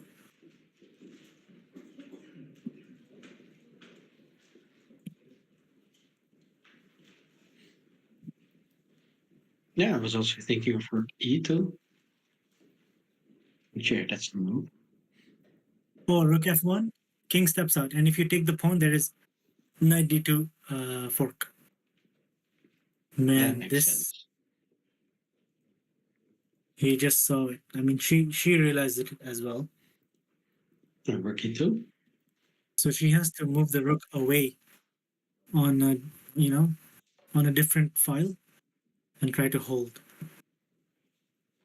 Maybe rook e2, but then knight g5 and you're protecting everything.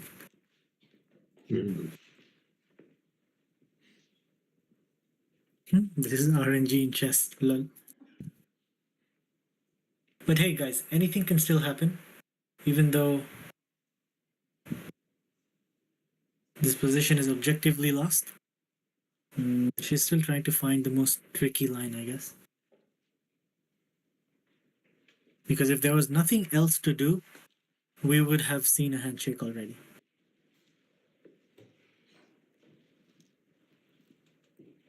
Yeah, and Luke is low on time as well. Rook e2 played. Knight g5 only move. Also played. Of course, he. Thing is, he has one extra pawn, or else we could have worked with this. Maybe king d4 is necessary to block the pawn now.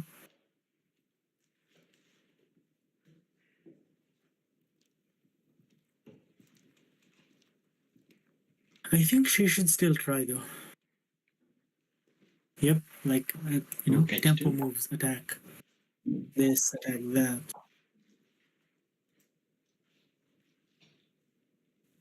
Oh my god, Indian gives e3.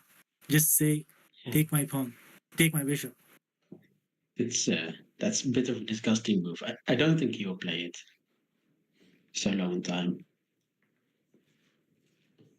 e3, you take, e2, take, and knight Bishop f3. e1 He doesn't, played. he just goes bishop e1. Nice and simple, I guess. Can we attack the knight now? No, I don't think it works though. The problem is, if the g pawn was an h pawn here, we could win. Rook e2.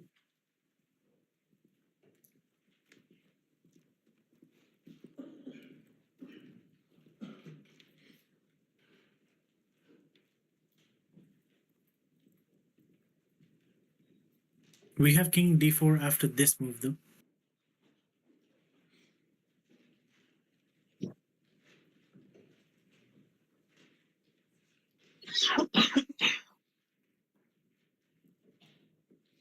Yeah, king has to get closer for sure, yes. like some sort of defense, if anything. He is. They're both below a minute. Wow. Bishop All right. He's b4 just played. going far away.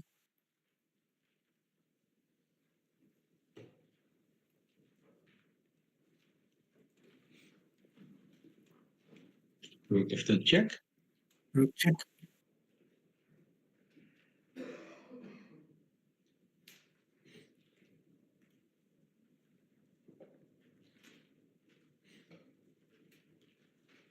And king g7.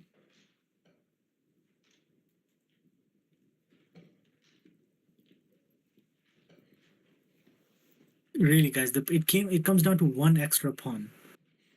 If he had one less pawn, we could draw this.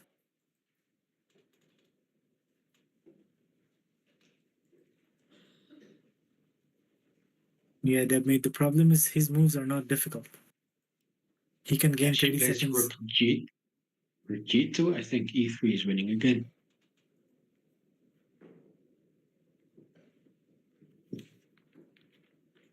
What do you mean, See now. Arjun?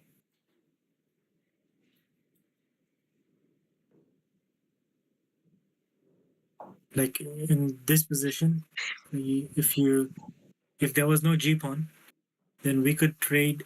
We could give up the rook for a pawn and a piece, and it would be a draw. Yeah.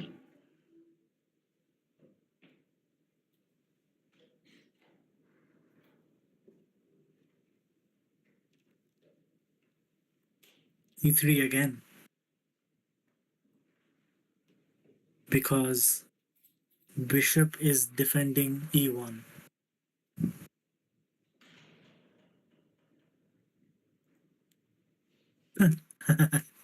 I mean, it's true, isn't it? It's the same as in complex.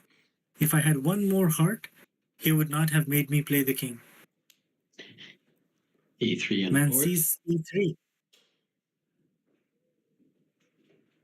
Okay.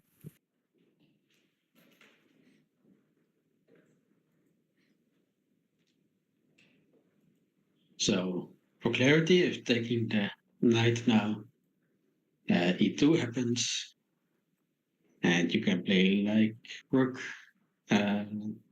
e5. Anywhere, Black will promote. but it will promote.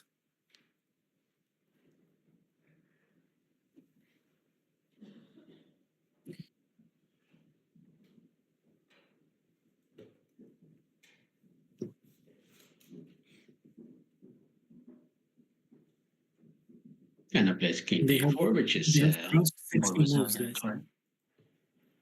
They have crossed 60 moves.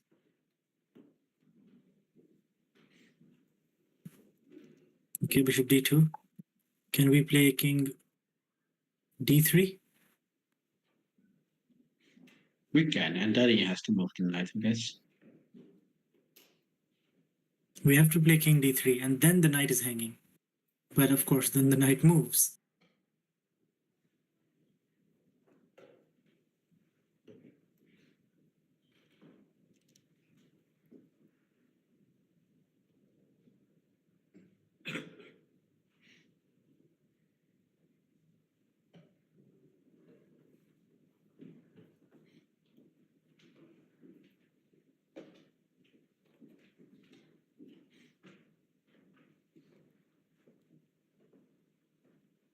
Knight e6 played.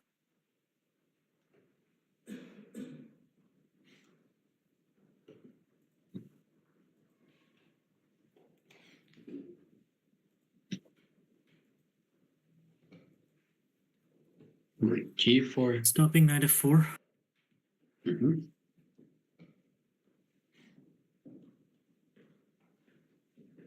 Five played. This is when someone plays g5, and that's not exciting.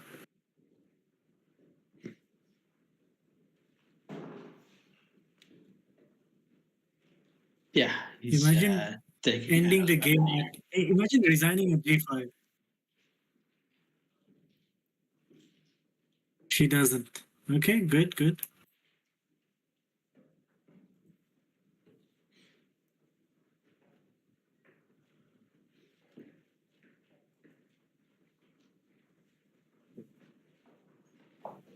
Check.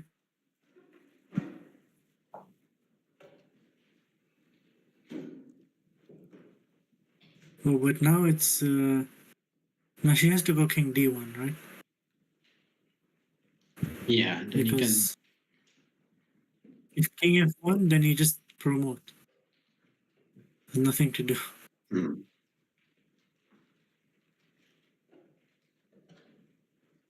King d1, at least Yeah, you so can you keep attacking the take. bishop, and I guess the bishop can just move away or something. Yeah.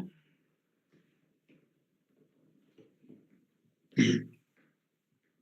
Yes, it is bad for white. Oh well. Well. King f3 played. Mhm.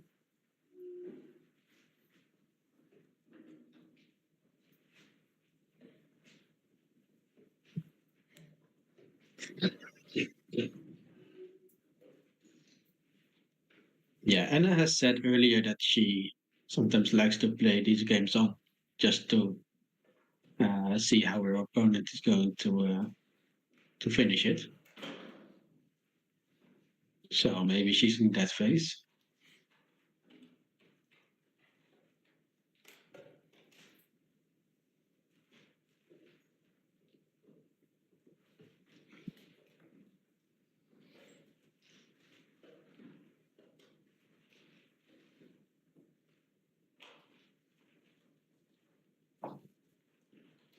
And now, I mean, maybe there'll be a stalemate. With my copium kicking in. Oh, and she resigns. Ah, GG, guys. GG. This was a Thanks for hanging out, everyone. great fight by Anna. And unfortunately, it didn't end well.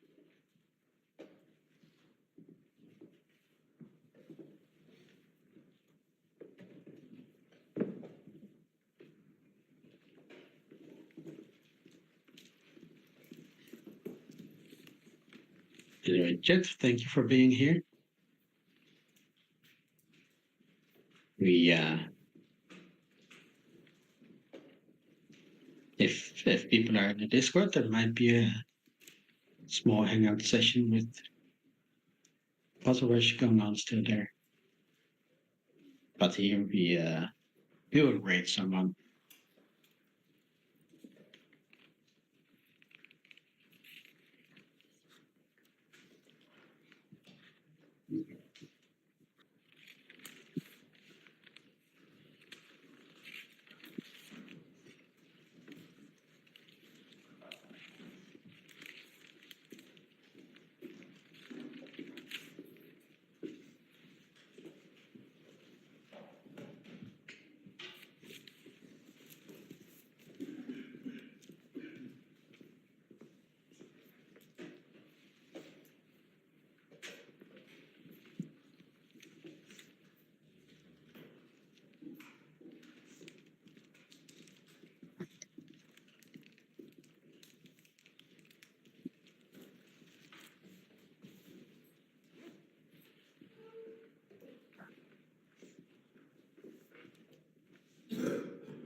Thanks for watching, everyone.